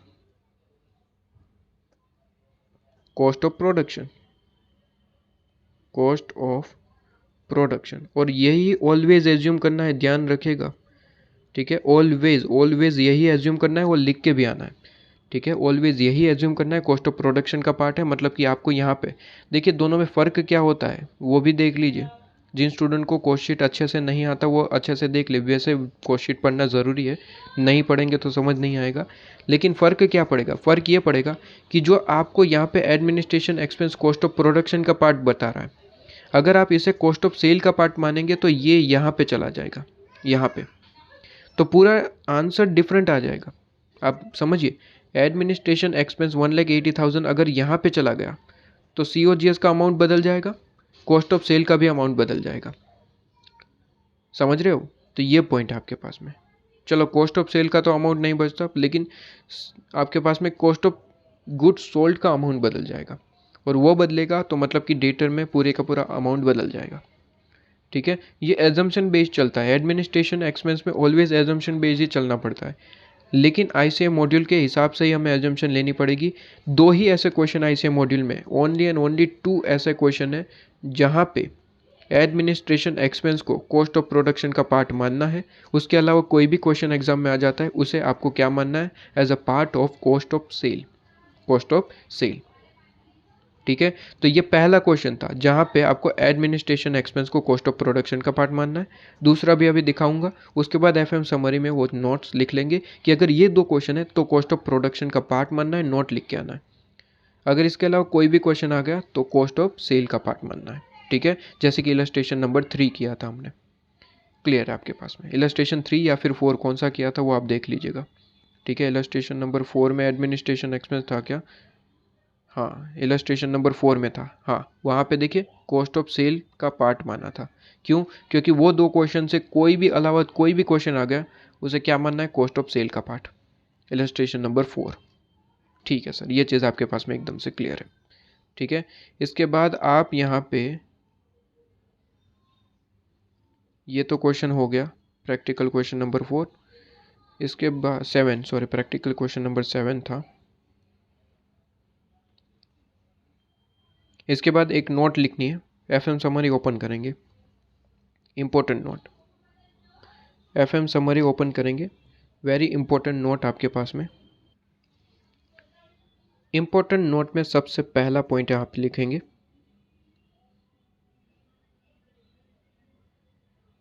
कि सर जो ये वर्किंग कैपिटल रिक्वायरमेंट के क्वेश्चन आप सॉल्व करते हैं, इसमें 2 तरीके के क्वेश्चन आते हैं। क्वेश्चन 2 तरीके के होते हैं। ठीक है, 2 तरीके के कैसे, कौन से 2 तरीके से? कहते हैं कि क्वेश्चन में 2 तरीके की कंपनी की यहाँ पे डिस्कशन हो सकती है। कंपनी 2 तरीके की डिस्कशन हो सकती है। अभी तक जितने भी क्वेश्चन करे उसमें कंपनी थी। ठीक है, वो कंपनी में 2 तरीके के क्वेश्चन दे सकते हैं। एक ऐसा जो एग्जिस्टिंग कंपनी है, एक ऐसी कंपनी जो एग्जिस्टिंग कंपनी है। ठीक है, क्वेश्चन में लिखा होगा एग्जिस्टिंग कंपनी या फिर कुछ भी नहीं लिखा होगा, क्योंकि एग्जिस्टिंग कंपनी बाय डिफ़ॉल्ट है। अगर क्वेश्चन में कुछ भी नहीं कहा तो उसे एग्जिस्टिंग कंपनी ही माना जाता है। अभी तक जितने भी क्वेश्चन करे हमने उसमें न्यू कंपनी, एग्जिस्टिंग कंपनी ऐसा कुछ भी नहीं लिखा था। ठीक है, कंपनी 2 तरीके की हो सकती है, एक न्यू और एग्जिस्टिंग कंपनी। कंपनी 2 तरीके की हो सकती है, एक न्यू और existing company. New company, new company. ठीक है, कहते हैं एग्जिस्टिंग कंपनी अगर है, एग्जिस्टिंग कंपनी यहाँ पे ब्रैकेट में लिख लीजिए बाय डिफ़ॉल्ट। अगर इस क्वेश्चन में कुछ भी इन्फॉर्मेशन नहीं, मतलब कि मान लीजिए एम लिमिटेड करके कंपनी है, बस इतना ही बोला है, तो वो एग्जिस्टिंग कंपनी ऐसा माना जाएगा। न्यू कंपनी के लिए उसे स्पेसिफिकली लिखना पड़ेगा ब्रैकेट के अंदर या फिर क्वेश्चन के अंदर कि M limited is a new company या फिर न्यू बिजनेस कंपनी या फिर new startup company. New word लिखना पड़ेगा। ठीक है, अगर कुछ भी नहीं लिखा मतलब कि वो बाय डिफ़ॉल्ट, ठीक है, बाय डिफ़ॉल्ट क्या है सर, एग्जिस्टिंग कंपनी। क्लियर है? कहते हैं एग्जिस्टिंग कंपनी है तो वहाँ पे तो कोई दिक्कत नहीं है, वहाँ पे इन दोनों में डिफरेंस एक ही जगह आता है, वो है रॉ मटेरियल। कहता है एग्जिस्टिंग कंपनी है ना, तो इसमें कहते हैं कि रॉ मटेरियल कंज्यूम जो है, raw material consume, material consume और रॉ मटेरियल परचेज, ठीक है, वो दोनों एक ही है। मतलब कि raw material consume is equal to raw material purchase, raw material purchase, material purchase.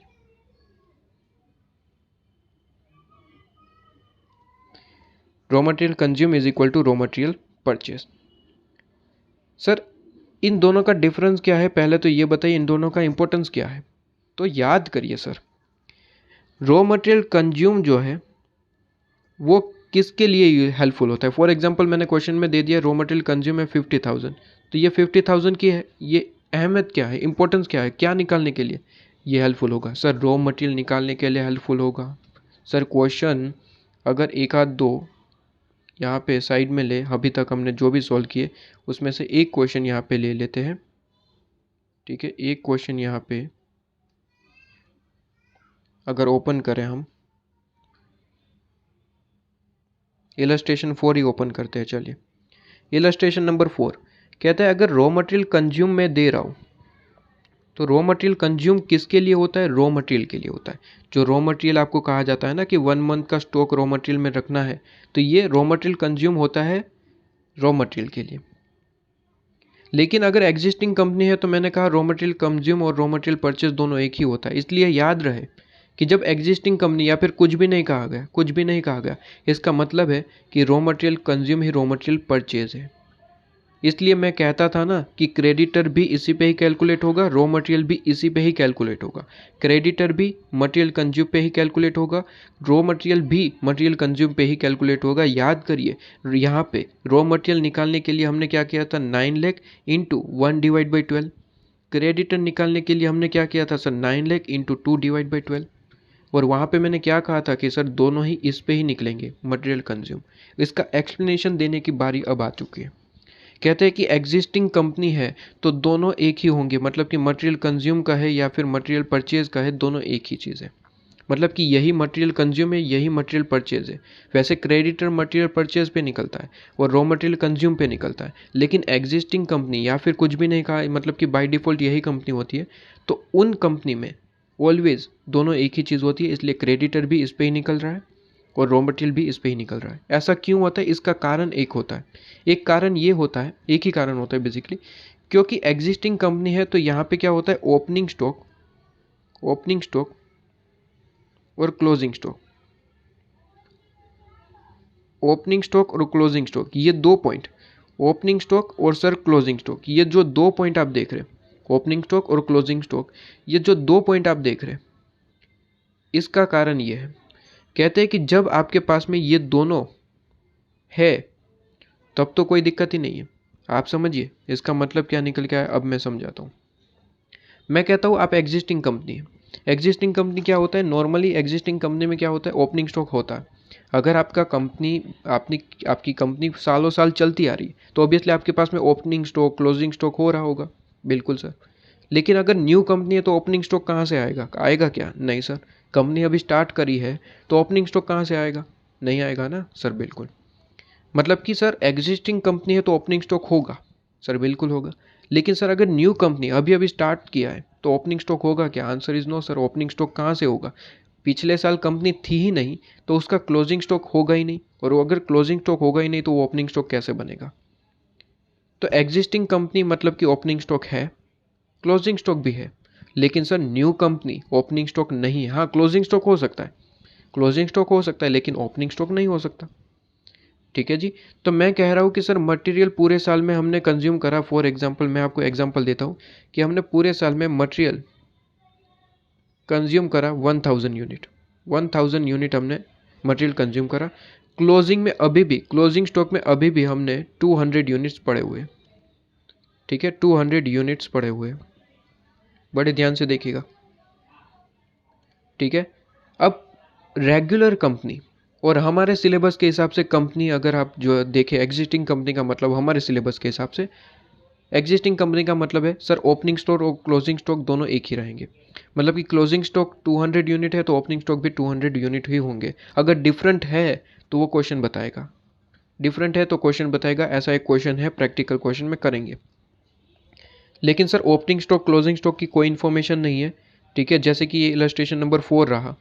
ठीक है, सबसे पहले तो कुछ भी नहीं कहा, इसलिए हमने यहाँ पे एज्यूम करा कि सर एग्जिस्टिंग कंपनी है। ठीक है, और यही एग्जाम्पशन ही रहेगा ऑलवेज, ये लिखने की ज़रूरत नहीं है, ऑलवेज यही रहता है कि ये एग्जिस्टिंग कंपनी है। सबसे पहली एजम्पशन तो ये रही। ठीक है, सबसे पहली एजम्पशन तो ये रही कि ये एग्जिस्टिंग कंपनी है। दूसरी एजम्पशन कहते हैं कि सर ओपनिंग स्टॉक और क्लोजिंग स्टॉक ऑलवेज सेम रहता है। अगर आपके पास में एग्जिस्टिंग कंपनी है तो जितना ओपनिंग स्टॉक आप बचाते हैं उतना ही क्लोजिंग स्टॉक रहता है। मतलब कि सर ओपनिंग स्टॉक भी 200 यूनिट्स ही रहेगा। ठीक है। अब मैं कहूँ कि सर आपका मटेरियल कंज्यूम कितना है, सर वो तो क्वेश्चन में दे रखा है 1000 यूनिट। रॉ मटेरियल इस पे कैलकुलेट होता है। इसका अमाउंट जो है रॉ मटेरियल 1 मंथ का आपको कैलकुलेट करना है ना, इस पे करेंगे। सर क्रेडिटर किस पे कैलकुलेट होता है? परचेज पे। परचेज कितना होगा मुझे बताइए। तो सीधी सी बात है, देखिए सर टोटल यूनिट आपके पास में कंपनी में है कितने, तो कहता है हमने कंज्यूम करे 1000 तो ऑलरेडी कंज्यूम कर लिए। कहता है 200 यूनिट ऑलरेडी पड़े हैं, लेकिन उसमें से 200 यूनिट ऐसे हैं कि जो पिछले साल के, इस साल के नहीं है। मैं इस साल के परचेज की बात कर रहा हूँ। तो आपने परचेज कितना किया होगा, सीधी सी बात है सर, कैलकुलेटर में लिया 1000 यूनिट प्लस किया क्लोजिंग स्टॉक 200 यूनिट, तो आपके पास में 1200 यूनिट्स आ गया, जिसमें से 200 जो इस साल के नहीं है वो माइनस कर दिए, तो बचा क्या सर 1000 यूनिट। इसलिए मैं कहता हूँ कि जब एग्जिस्टिंग कंपनी है तो सर मटेरियल कंज्यूम का है या फिर मटेरियल परचेज का है, दोनों एक ही रहेंगे, वो है 1000 यूनिट, 1000 यूनिट्स, 1000 यूनिट्स, 1000 यूनिट्स। लेकिन सर अगर यहीं पे मैं कहूँ ये एक नई कंपनी है जो मटेरियल कंज्यूम करती है पूरे साल में 1000 यूनिट, ठीक है, और कंपनी है भाई, क्लोजिंग स्टॉक मेंटेन करके चलना पड़ता है ताकि दूसरे साल जब हम नेक्स्ट ईयर में आए तो कुछ स्टॉक हमारे पास आधा कंप्लीट हो, ताकि हमें ज़्यादा मेहनत नहीं करनी पड़े। इसलिए हर कंपनी क्लोजिंग स्टॉक मेंटेन करके चलती है। और ये नई कंपनी है तो मतलब कि ओपनिंग स्टॉक तो होगा नहीं, ओपनिंग स्टॉक नहीं है, लेकिन क्लोजिंग स्टॉक तो रख सकते हैं ना, बना सकते हैं, क्लोजिंग स्टॉक एक्स्ट्रा बना के रख देंगे 200 यूनिट फॉर एग्जांपल, ठीक है, 200 यूनिट्स।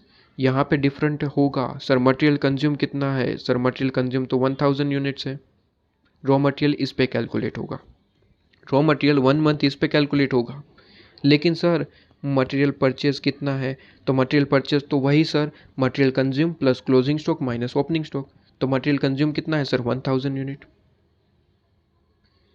क्लोजिंग स्टॉक कितना है सर 200 यूनिट्स, ओपनिंग स्टॉक कितना है सर -0, मतलब कि मटेरियल परचेज कितना हो गया सर 1200 यूनिट्स।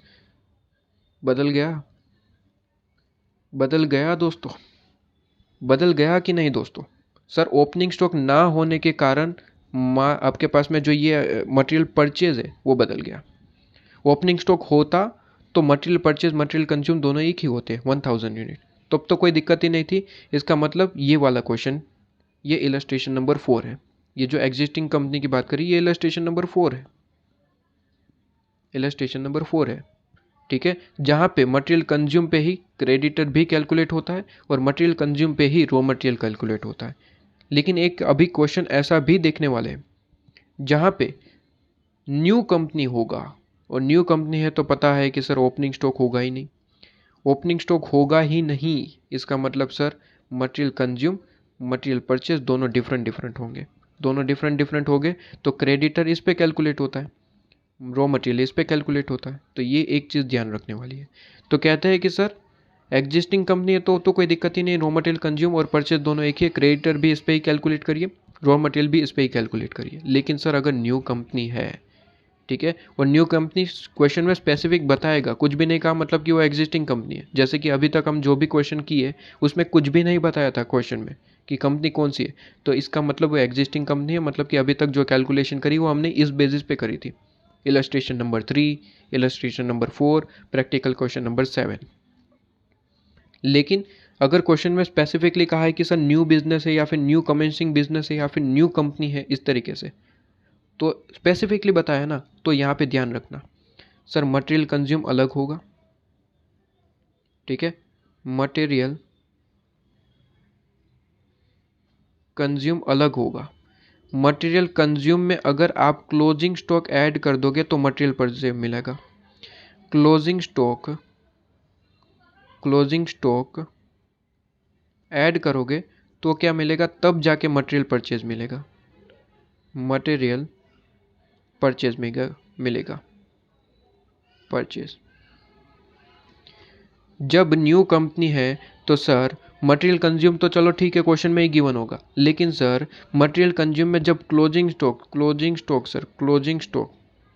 स्टॉक ये रहा ऐड करोगे सर, ऐड करोगे तब जो मिला उसे हम मटेरियल परचेज कहेंगे, उसे हम सर मटेरियल परचेज कहेंगे, उसे हम क्या कहेंगे सर मटेरियल परचेज। क्या ये चीज़ क्लियर हुई बड़े आराम से?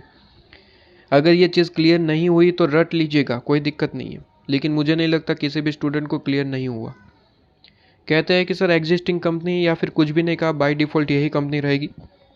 कहते हैं मटेरियल कंज्यूम परचेज दोनों एक ही रहेंगे। लेकिन सर न्यू कंपनी है, जो क्वेश्चन में स्पेसिफिकली बताना ज़रूरी है, न्यू कंपनी हो तो, ठीक है, ऐसा क्वेश्चन है अभी देखेंगे। न्यू कंपनी है तो मटेरियल कंज्यूम अलग है, मटेरियल परचेज अलग है।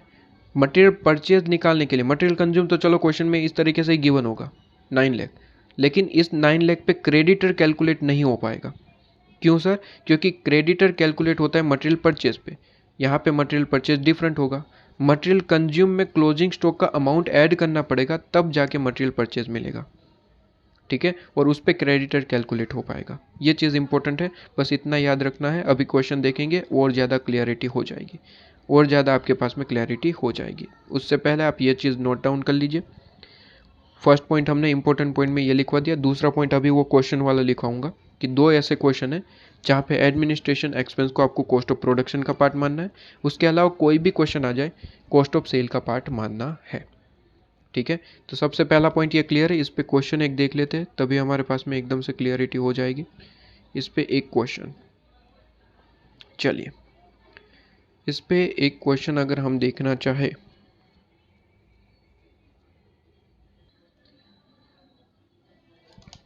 प्रैक्टिकल क्वेश्चन नंबर 4 पे आइए। प्रैक्टिकल क्वेश्चन नंबर 4 पे आएंगे। प्रैक्टिकल क्वेश्चन नंबर 4 क्या है? कहता है पी क्यू लिमिटेड करके कोई कंपनी है, company newly commenced business, company newly commenced business, newly commenced business. Word देख रहे हो? कितनी बार रिपीट करा सर? 3-4 बार रिपीट करा। क्यों रिपीट करा? क्योंकि इंपॉर्टेंट पॉइंट है। न्यूली कमेंस्ड, न्यूली कमेंस्ड यहाँ पे लिख देंगे सर, न्यूली कमेंस्ड है मतलब कि याद रखना दोस्तों, मटेरियल कंज्यूम और मटेरियल परचेज दोनों ही डिफरेंट है, ठीक है। मटेरियल परचेज निकालने के लिए सर मटेरियल कंज्यूम जो है उसमें क्लोजिंग स्टॉक का अमाउंट ऐड करिएगा, क्लोजिंग स्टॉक का अमाउंट ऐड करिएगा, तब जाके मटेरियल परचेज मिलेगा। और याद रहे क्रेडिटर मटेरियल परचेज पे ही निकलता है, ठीक है। तो ये पॉइंट इंपॉर्टेंट है, ठीक है सर, ठीक है सर। सेल दिया है, पीएनएल की इन्फॉर्मेशन है, आपको कहा गया है कि फॉलोइंग प्रोजेक्टेड पीएनएल, सेल आपको है दिया, कॉस्ट ऑफ गुड सोल्ड दिया है, ग्रोस प्रॉफिट आपको मिला, ओबियसली सेल में से कुछ सीओजीएस माइनस करेंगे तो ग्रोस प्रॉफिट ही मिलता है, ग्रोस प्रॉफिट आपको दिया है, ठीक है सर। ग्रोस प्रॉफिट आपके पास में है। इसके बाद आपको कहा गया है कि administration expense, selling expense, profit before tax आपके पास में गया है, प्रोविजन फॉर टैक्सेशन आपको दिया है, और आपके पास में प्रॉफिट आफ्टर टैक्स, ठीक है जी। कहता है कॉस्ट ऑफ गुड सोल्ड आपको दिया है, हैज़ बिन रिवाइज आपके पास में, ठीक है। कॉस्ट ऑफ गुड सोल्ड के अंदर क्या क्या चीज़ें, आपको ऊपर कहा ना कॉस्ट ऑफ गुड सोल्ड की इन्फॉर्मेशन, तो उसके अंदर क्या क्या चीज़ें आपके पास में हो सकती है वो चीज़ आपको यहाँ पे दी है। कहते हैं कि सर 84,000 मटेरियल यूज्ड है, वेजेस एंड मैन्युफैक्चरिंग एक्सपेंस है, डेप्रिसिएशन है, ठीक है। तो ये चीज़ आपको पास में गिवन है, ठीक है जी। कॉस्ट ऑफ गुड सोल्ड 153,000 जो यहाँ पे दिख रहा है, उसके लिए यहाँ पे कुछ इन्फॉर्मेशन है, लेकिन एग्जैक्ट नहीं, अभी हम पढ़ेंगे तो पता चल जाएगा। कहते हैं स्टॉक ऑफ फिनिश गुड्स आपके पास में जो है वो लेस करा गया। कहते हैं 10% of goods produce not yet sold, मतलब कि 10% जो है फिनिश गुड अभी सोल्ड नहीं हुआ है, ठीक है। कहता है टोटल 153,000 है, 153,000 क्या सीओजीएस है? Answer is yes sir. तो सीओजीएस ऐसे निकला, इसने कैलकुलेशन दिखाई है। इंपॉर्टेंट पॉइंट यहाँ पे है, कहता है figure given above related only to the finish goods not to work in progress. ये थोड़ा सा यहाँ पे दिक्कत दे गया। दिक्कत ये देता है, कहता है कि ऊपर की जो भी इंफॉर्मेशन है वो फिनिश गुड्स के हिसाब से हमने दी है, इसके अंदर WIP ऐड नहीं करा है। अगर आप कॉस्ट शीट देखें तो सर आपको पता है कॉस्ट शीट अगर हम याद करें तो कॉस्ट शीट में आपको एग्जैक्ट पता है दोस्तों क्या कहते हैं कि सर सबसे पहले मटेरियल होता है, उसके बाद मटेरियल के बाद लेबर, फिर ओवरहेड होता है, और आपको ये सारी चीज़ें ऐड करने से क्या मिलता है sir? Work cost, work cost मिलता है, ठीक है। वर्क कॉस्ट इसमें आपको पता है सर वो आपके पास में जो ओपनिंग WIP है, ठीक है, ओपनिंग WIP लेस करते हैं, क्लोजिंग WIP ऐड करते हैं, ठीक है। ये यहाँ पे आपके पास में इसका ट्रीटमेंट होता है। कॉस्ट शीट का कहना है कि सर जो पहले आप यहाँ पे जो इन्फॉर्मेशन ले रहे हैं, कॉस्ट शीट का सर क्या कहना है? कॉस्ट शीट का कहना है कि सर जो पहले आप यहाँ पे जो इन्फॉर्मेशन कंसिडर कर रहे हैं, ये वाली इन्फॉर्मेशन, ठीक है, ये वाली इन्फॉर्मेशन जो कंसिडर कर रहे हैं, इसमें आपका इंक्लूड होना चाहिए WIP, सारी चीज़ें यहाँ पे टोटल अमाउंट होना चाहिए, इंक्लूड WIP। WIP इसके अंदर इंक्लूड होना चाहिए, ये कहना है किसका सर? ये कहना है कॉस्ट शीट का। कॉस्ट शीट ने ऑलवेज ये कहा है कि सर आपके पास में यहाँ पे आप जो ये मटेरियल लेबर ओवरहेड लेते हैं उसके अंदर इंक्लूड होना चाहिए WIP। WIP की ट्रीटमेंट बाद में होगी जो यहाँ पे है। यहाँ पे फिर हम ट्रीटमेंट कर देंगे, ओपनिंग को लेस करना है, क्लोजिंग को ऐड करना है, वो सारी चीज़ें यहाँ पे होगी, लेकिन यहाँ पे ऑलवेज इंक्लूडेड होना चाहिए। अगर इंक्लूडेड ही नहीं होगा तो ये ट्रीटमेंट कैसे होगी? अगर WIP इसके अंदर कंसिडर ही नहीं करोगे तो क्या ओपनिंग क्या क्लोजिंग? कॉस्ट शीट का कहना है कि ये टोटल बेसिस पे अमाउंट होना चाहिए, मतलब कि मटेरियल टोटल अमाउंट होना चाहिए, लेबर टोटल अमाउंट होना चाहिए, उसके अंदर फिर WIP सब कुछ मिला हुआ होना चाहिए, ओवरहेड टोटल अमाउंट होना चाहिए, जिसमें से फिर हम यहाँ पे क्या करेंगे? ओपनिंग WIP को लेस करेंगे, क्लोजिंग WIP को ऐड करेंगे, वगैरह चीज़ें। क्या बात समझ में आ रही है? लेकिन सर इसने तो गलती कर दी। क्या गलती कर दी? ऊपर जो यहाँ पे इन लोगों ने कहा कि हम जो आपको पूरे का पूरा स्टेटमेंट दे रहे हैं वो तो फिनिश गुड्स के हिसाब से दे रहे हैं, WIP हमने कंसिडर किया ही नहीं है, तो ये तो गलत है। तो पूरे का पूरा स्टेटमेंट ही क्या हो गया सर? गलत। पूरे का पूरा स्टेटमेंट ही क्या हो गया सर? गलत। इसे मैं नहीं मान सकता। लेकिन हाँ, कुछ ट्रीटमेंट अगर आप बताएं तो कर सकते हैं। कहते हैं goods equal to 15% of the production, कहता है in the term of physical unit will be in process. In process मतलब कि WIP। ये इसने सॉल्यूशन भी दे दिया, मतलब कि ये जो गलती करी थी, ये जो गलती करी थी इन लोगों ने, ये सुधार दी। कैसे? कहता है कि सर गुड्स इक्वल टू 15%, मतलब कि जो प्रोडक्शन किया है, मतलब कि फिनिश गुड्स। कहते हैं फिनिश गुड्स का 15% अगर आप कर दोगे, फिनिश गुड्स का क्या सर? 15% अगर आप कर दोगे तो कहता है WIP मिल जाएगा। इन प्रोसेस का मतलब होता है WIP आपको मिल जाएगा। चलो ठीक है, इन लोगों ने सॉल्यूशन तो दिखा दिया, वरना ये क्वेश्चन ही नहीं करने वाले थे। इन लोगों ने बताया इसलिए मैं कर देता हूँ, ठीक है, वरना ये क्वेश्चन नहीं करने वाला था मैं। ऐसे गलती करेंगे तो थोड़ी ना चलेगा। कहते हैं goods equal to 15% of production, मतलब कि फिनिश गुड्स। कहते हैं फिनिश गुड्स का 15% अगर आप करोगे तो WIP मिल जाएगा, तो WIP मिल जाएगा। WIP में आपको पता है सर 3 चीज़ें नॉर्मली यूज़ होती है, मटेरियल, लेबर और आपके पास में जो भी एक्सपेंसेस होते हैं, ठीक है। यहाँ पे क्या क्या चीज़ है? कहते हैं मटेरियल, लेबर, ओवरहेड, तीनों चीज़ें क्या गिवन थी क्या? हाँ सर, मटेरियल भी है, वेजेस है, मैन्युफैक्चरिंग एक्सपेंस, ओवरहेड वगैरह भी चीज़ें हैं, मतलब कि तीनों है। तो कहते हैं कि अगर क्वेश्चन में कुछ भी नहीं कहा तो मटेरियल में हम 100% मानते हैं, वेजेस ओवरहेड वगैरह में 50% मानते हैं, आपको पता ही है। लेकिन क्वेश्चन में कुछ कहा है क्या? देखते हैं। कहते हैं आपके पास में एवरेज रिक्वायर फुल मटेरियल मतलब कि 100%। कहता है मटेरियल 100% है, but only 40% of other expense. Other expense मतलब कि वेजेस हो गया और कोई भी अदर एक्सपेंस जो भी है। आपके पास में क्या है? Manufacturing expense. तो कहता है वेजेस और आपके पास में अदर एक्सपेंस को क्या मानेंगे? 40%। अगर कुछ भी नहीं कहा होता तो मैं तो 100 और 50 लेने वाला था, लेकिन अब क्या लेना है? 100 और 40। ये 100%, ये 40%। ठीक है सर, एकदम से क्लियर है। आगे बताइए। कहता है कंपनी बिलीव करती है कि वो मटेरियल इक्वल टू 2 मंथ जो है अपने स्टॉक में रखेगा। अब मटेरियल कैलकुलेट किस पे होता है? अब यहाँ पे मेन क्वेश्चन आया। कहता है सर मटेरियल तो आपके पास में कैलकुलेट होता है मटेरियल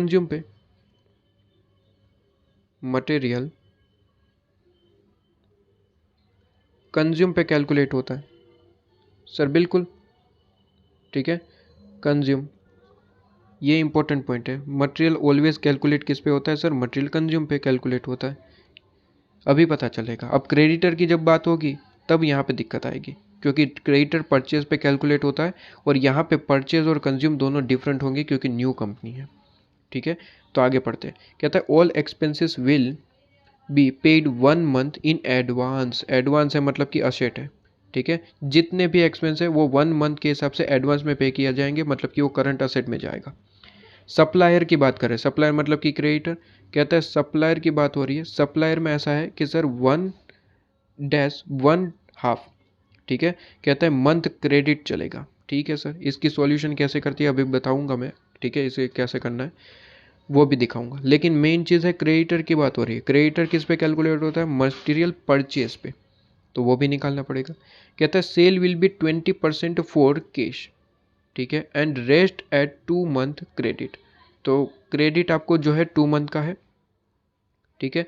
और मटेरियल जो आपके पास में जो भी सेल होती है वो किससे रिलेट करता है सर? डेटर से। डेटर किस पे कैलकुलेट होता है? ऑलवेज कॉस्ट ऑफ सेल, लेकिन क्रेडिट वाला पार्ट।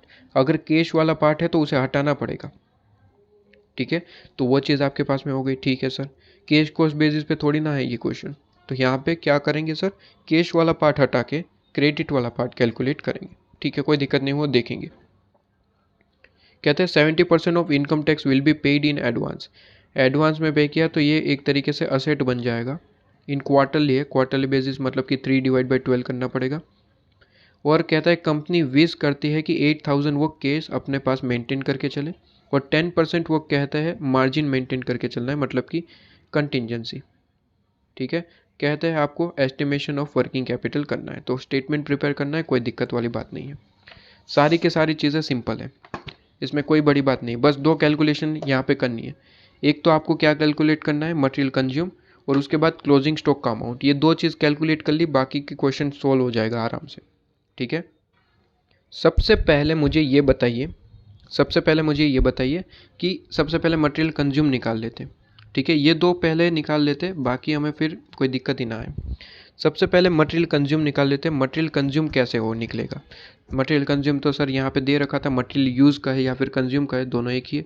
कहता है कितना है? 84,000। ख़त्म कहानी, मिल चुका। लेकिन दिक्कत तो तब आती है जब हमने नीचे की लाइन हाईलाइट करी है। कहता है कि ऊपर की इन्फॉर्मेशन केवल और केवल किससे रिलेटेड है sir? Only and only finish goods से रिलेटेड है। ऊपर की जो इन्फॉर्मेशन है वो किसके लिए सर? फिनिश गुड्स के लिए सिर्फ और सिर्फ। सर यहाँ पे तो WIP एडेड होना चाहिए था, जैसे कि मैंने एक्सप्लेनेशन दिया कि 84,000 नहीं होना चाहिए था सर, इसमें WIP भी एडेड अमाउंट चाहिए, उसे मटेरियल कंज्यूम कहते हैं, इसे मटेरियल कंज्यूम नहीं कह सकते।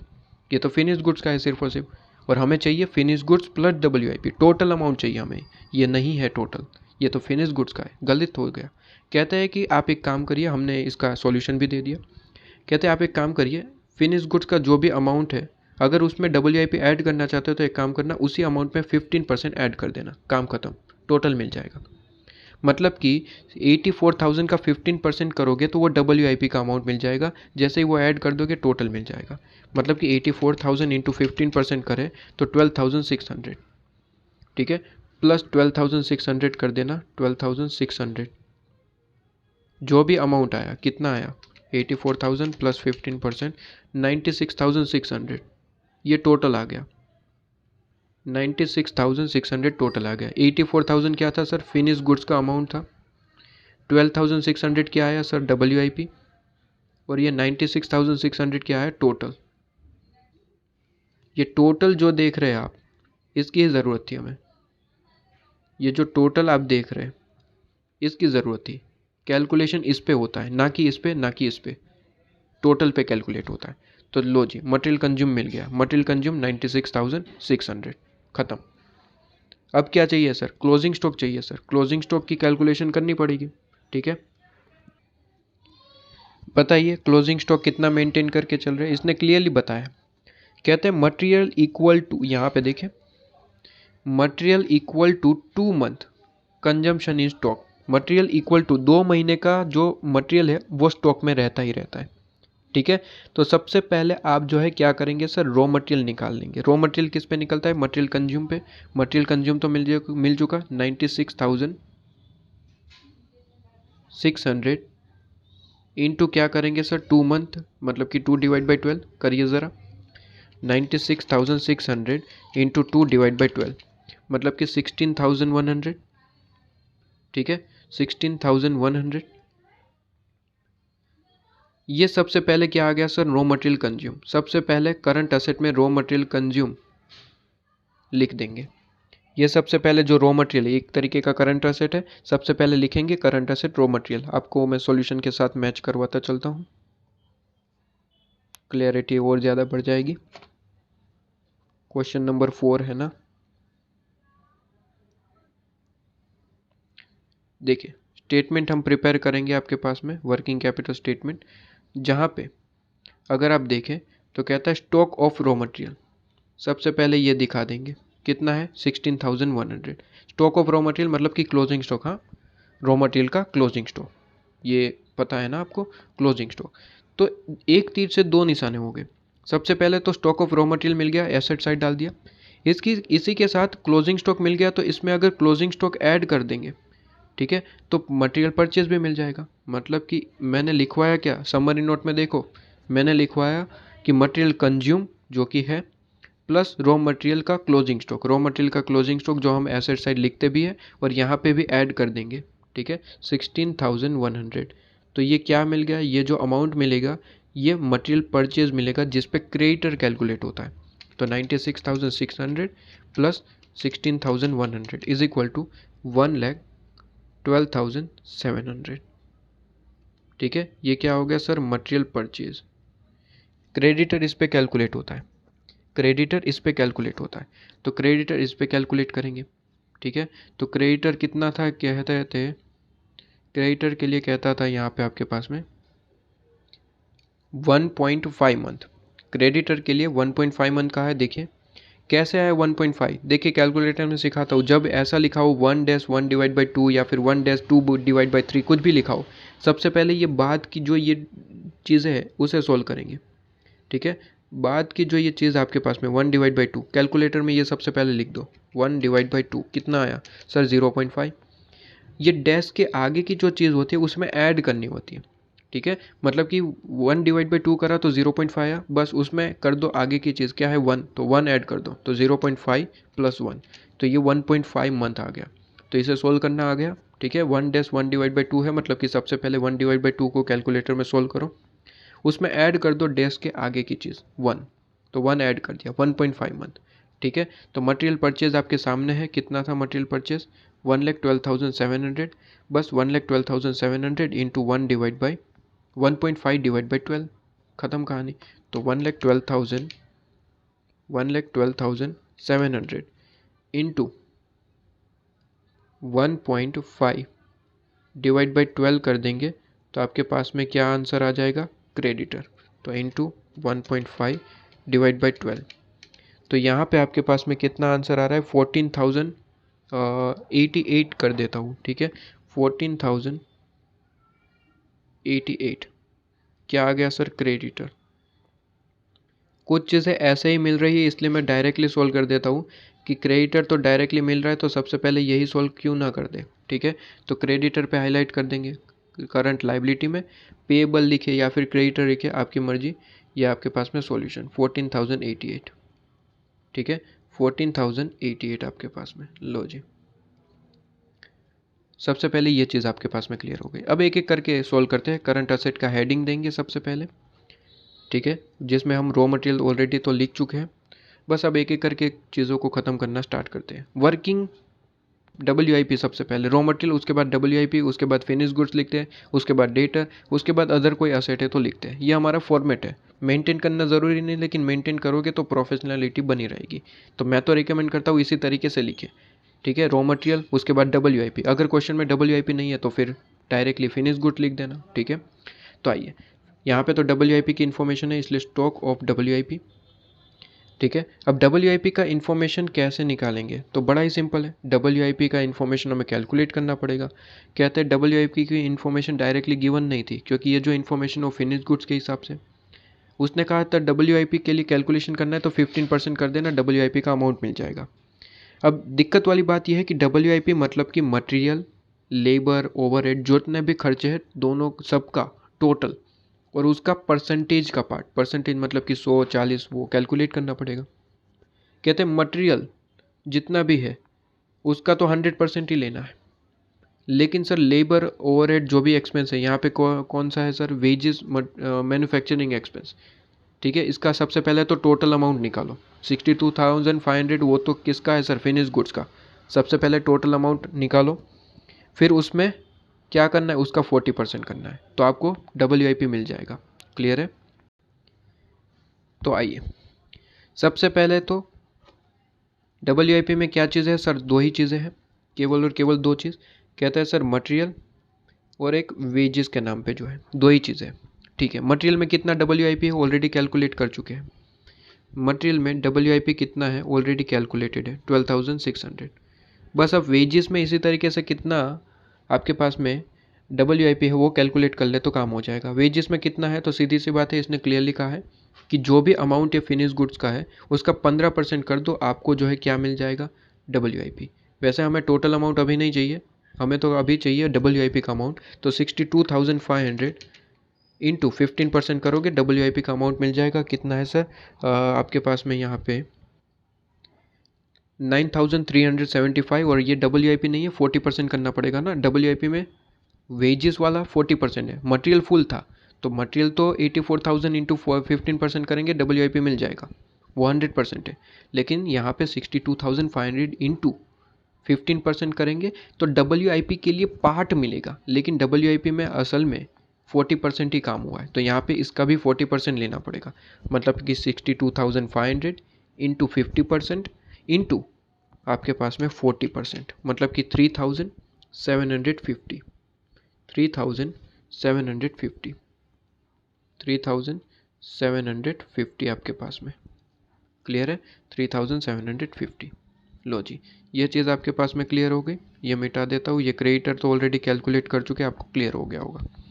ठीक है, तो टोटल अगर वेजेस की कैलकुलेशन करें, टोटल वेजेस जो कॉस्ट शीट बनानी है तो उसके लिए अमाउंट चाहिए, तो वो टोटल अमाउंट लिखा जाता है। मतलब कि 62,500 प्लस 3,750, मतलब कि 66,250 कॉस्ट शीट में ये अमाउंट चाहिए। ठीक है, लेकिन अभी हम कॉस्ट शीट नहीं बना रहे, अभी तो हमारे लिए यही सफिशिएंट है। तो WIP बता दो कितना है, 12,600 प्लस 3,750, तो WIP में लिख देंगे 16,350। देखो क्या ये चीज़ क्लियर हुई। इसके बाद फिनिश गुड्स लिखते हैं, स्टॉक ऑफ फिनिश गुड्स या फिर फिनिश गुड्स आप लिखेंगे। फिनिश गुड तो सर COGS पे कैलकुलेट होता है, cost of goods sold. COGS sir आपको पास में है, कितना है सर, COGS आपको 1,53,000 है। लेकिन सर क्या ये करेक्ट COGS है, आंसर इज़ नो सर। क्यों, क्योंकि इसमें WIP एडेड नहीं है, तो हमें WIP ऐड करके लिखना पड़ेगा सर, बिल्कुल लिखना पड़ेगा। तो WIP ऐड करके कैसे निकालेंगे, ठीक है, WIP ऐड करके हमारे पास में यहाँ पे आंसर निकालना पड़ेगा। इसके लिए मैं दो चीज़ तो ऑलरेडी कैलकुलेट करवा चुका हूँ, मटेरियल और लेबर टोटल कितना है वो तो ऑलरेडी बता चुका हूँ। अब आपको क्या करना है, फिनिश गुड्स के लिए COGS की कैलकुलेशन करनी है। COGS बड़ा ही सिंपल होता है कि सारे खर्चे ऐड करिए। ठीक है, यहाँ पे तो ओपनिंग और क्लोजिंग स्टॉक भी आएगा। क्यों, क्योंकि न्यू कंपनी है। न्यू कंपनी है तो भाई आपके पास में ओपनिंग स्टॉक तो नहीं होगा, ठीक है ना, क्लोजिंग स्टॉक होगा। तो क्लोजिंग स्टॉक होगा तो आपको क्लोजिंग स्टॉक ऐड करना पड़ेगा। ठीक है, तो कॉस्ट शीट अच्छे से बनानी पड़ेगी। मैं चाहता हूँ कि आप एक बार के लिए खुद से ट्राई करें। कॉस्ट शीट अगर आप पढ़ के आ रहे हैं, वैसे भी पढ़ के आना चाहिए और आपको क्लियर ही होना चाहिए। मैं चाहता हूँ एक बार आप ट्राई करें, नेक्स्ट वीडियो में मैं इसका सॉल्यूशन कराऊंगा। यहाँ तक मैं आपके पास में रखता हूँ कि यहाँ से आप एक काम करेंगे, नेक्स्ट वीडियो स्टार्ट करने से पहले जितना आता है, ठीक है, कॉस्ट शीट तैयार करिए, कॉस्ट शीट प्रिपेयर करिए। उसमें दो जो कंपोनेंट है कॉस्ट शीट में, एक मटेरियल और वेजेस, वो ऑलरेडी मैं लिखवा चुका हूँ, 96,600 और 66,250। उसके अलावा जितने भी कंपोनेंट्स हैं, जितने भी पार्ट्स हैं, उसकी कैलकुलेशन आप खुद से करिए, ट्राई करिए। ठीक है, कॉस्ट शीट प्रिपेयर करने की। उसके बाद दूसरे लेक्चर में, नेक्स्ट लेक्चर में मैं तो करवाने ही वाला हूँ, लेकिन मैं चाहता हूँ एक बार के लिए अगर आप खुद से ट्राई करेंगे तो बेहतर होगा। ठीक है, कुछ चीज़ें गलत होगी, लेकिन कुछ चीज़ें ऐसी भी होगी जो आपने सही करी होगी, या फिर हो सकता है कि पूरी चीज़ें गलत हो, कोई दिक्कत नहीं है, लेकिन ट्राई करना ज़रूरी है। ट्राई करेंगे तो दिमाग में ज़्यादा अंडरस्टैंडिंग होगी। तो मैं चाहता हूँ कि एक बार के लिए आप कॉस्ट शीट प्रिपेयर करिए, उसके बाद नेक्स्ट लेक्चर में मैं इसका सॉल्यूशन करवा दूंगा। ठीक है जी, चलिए।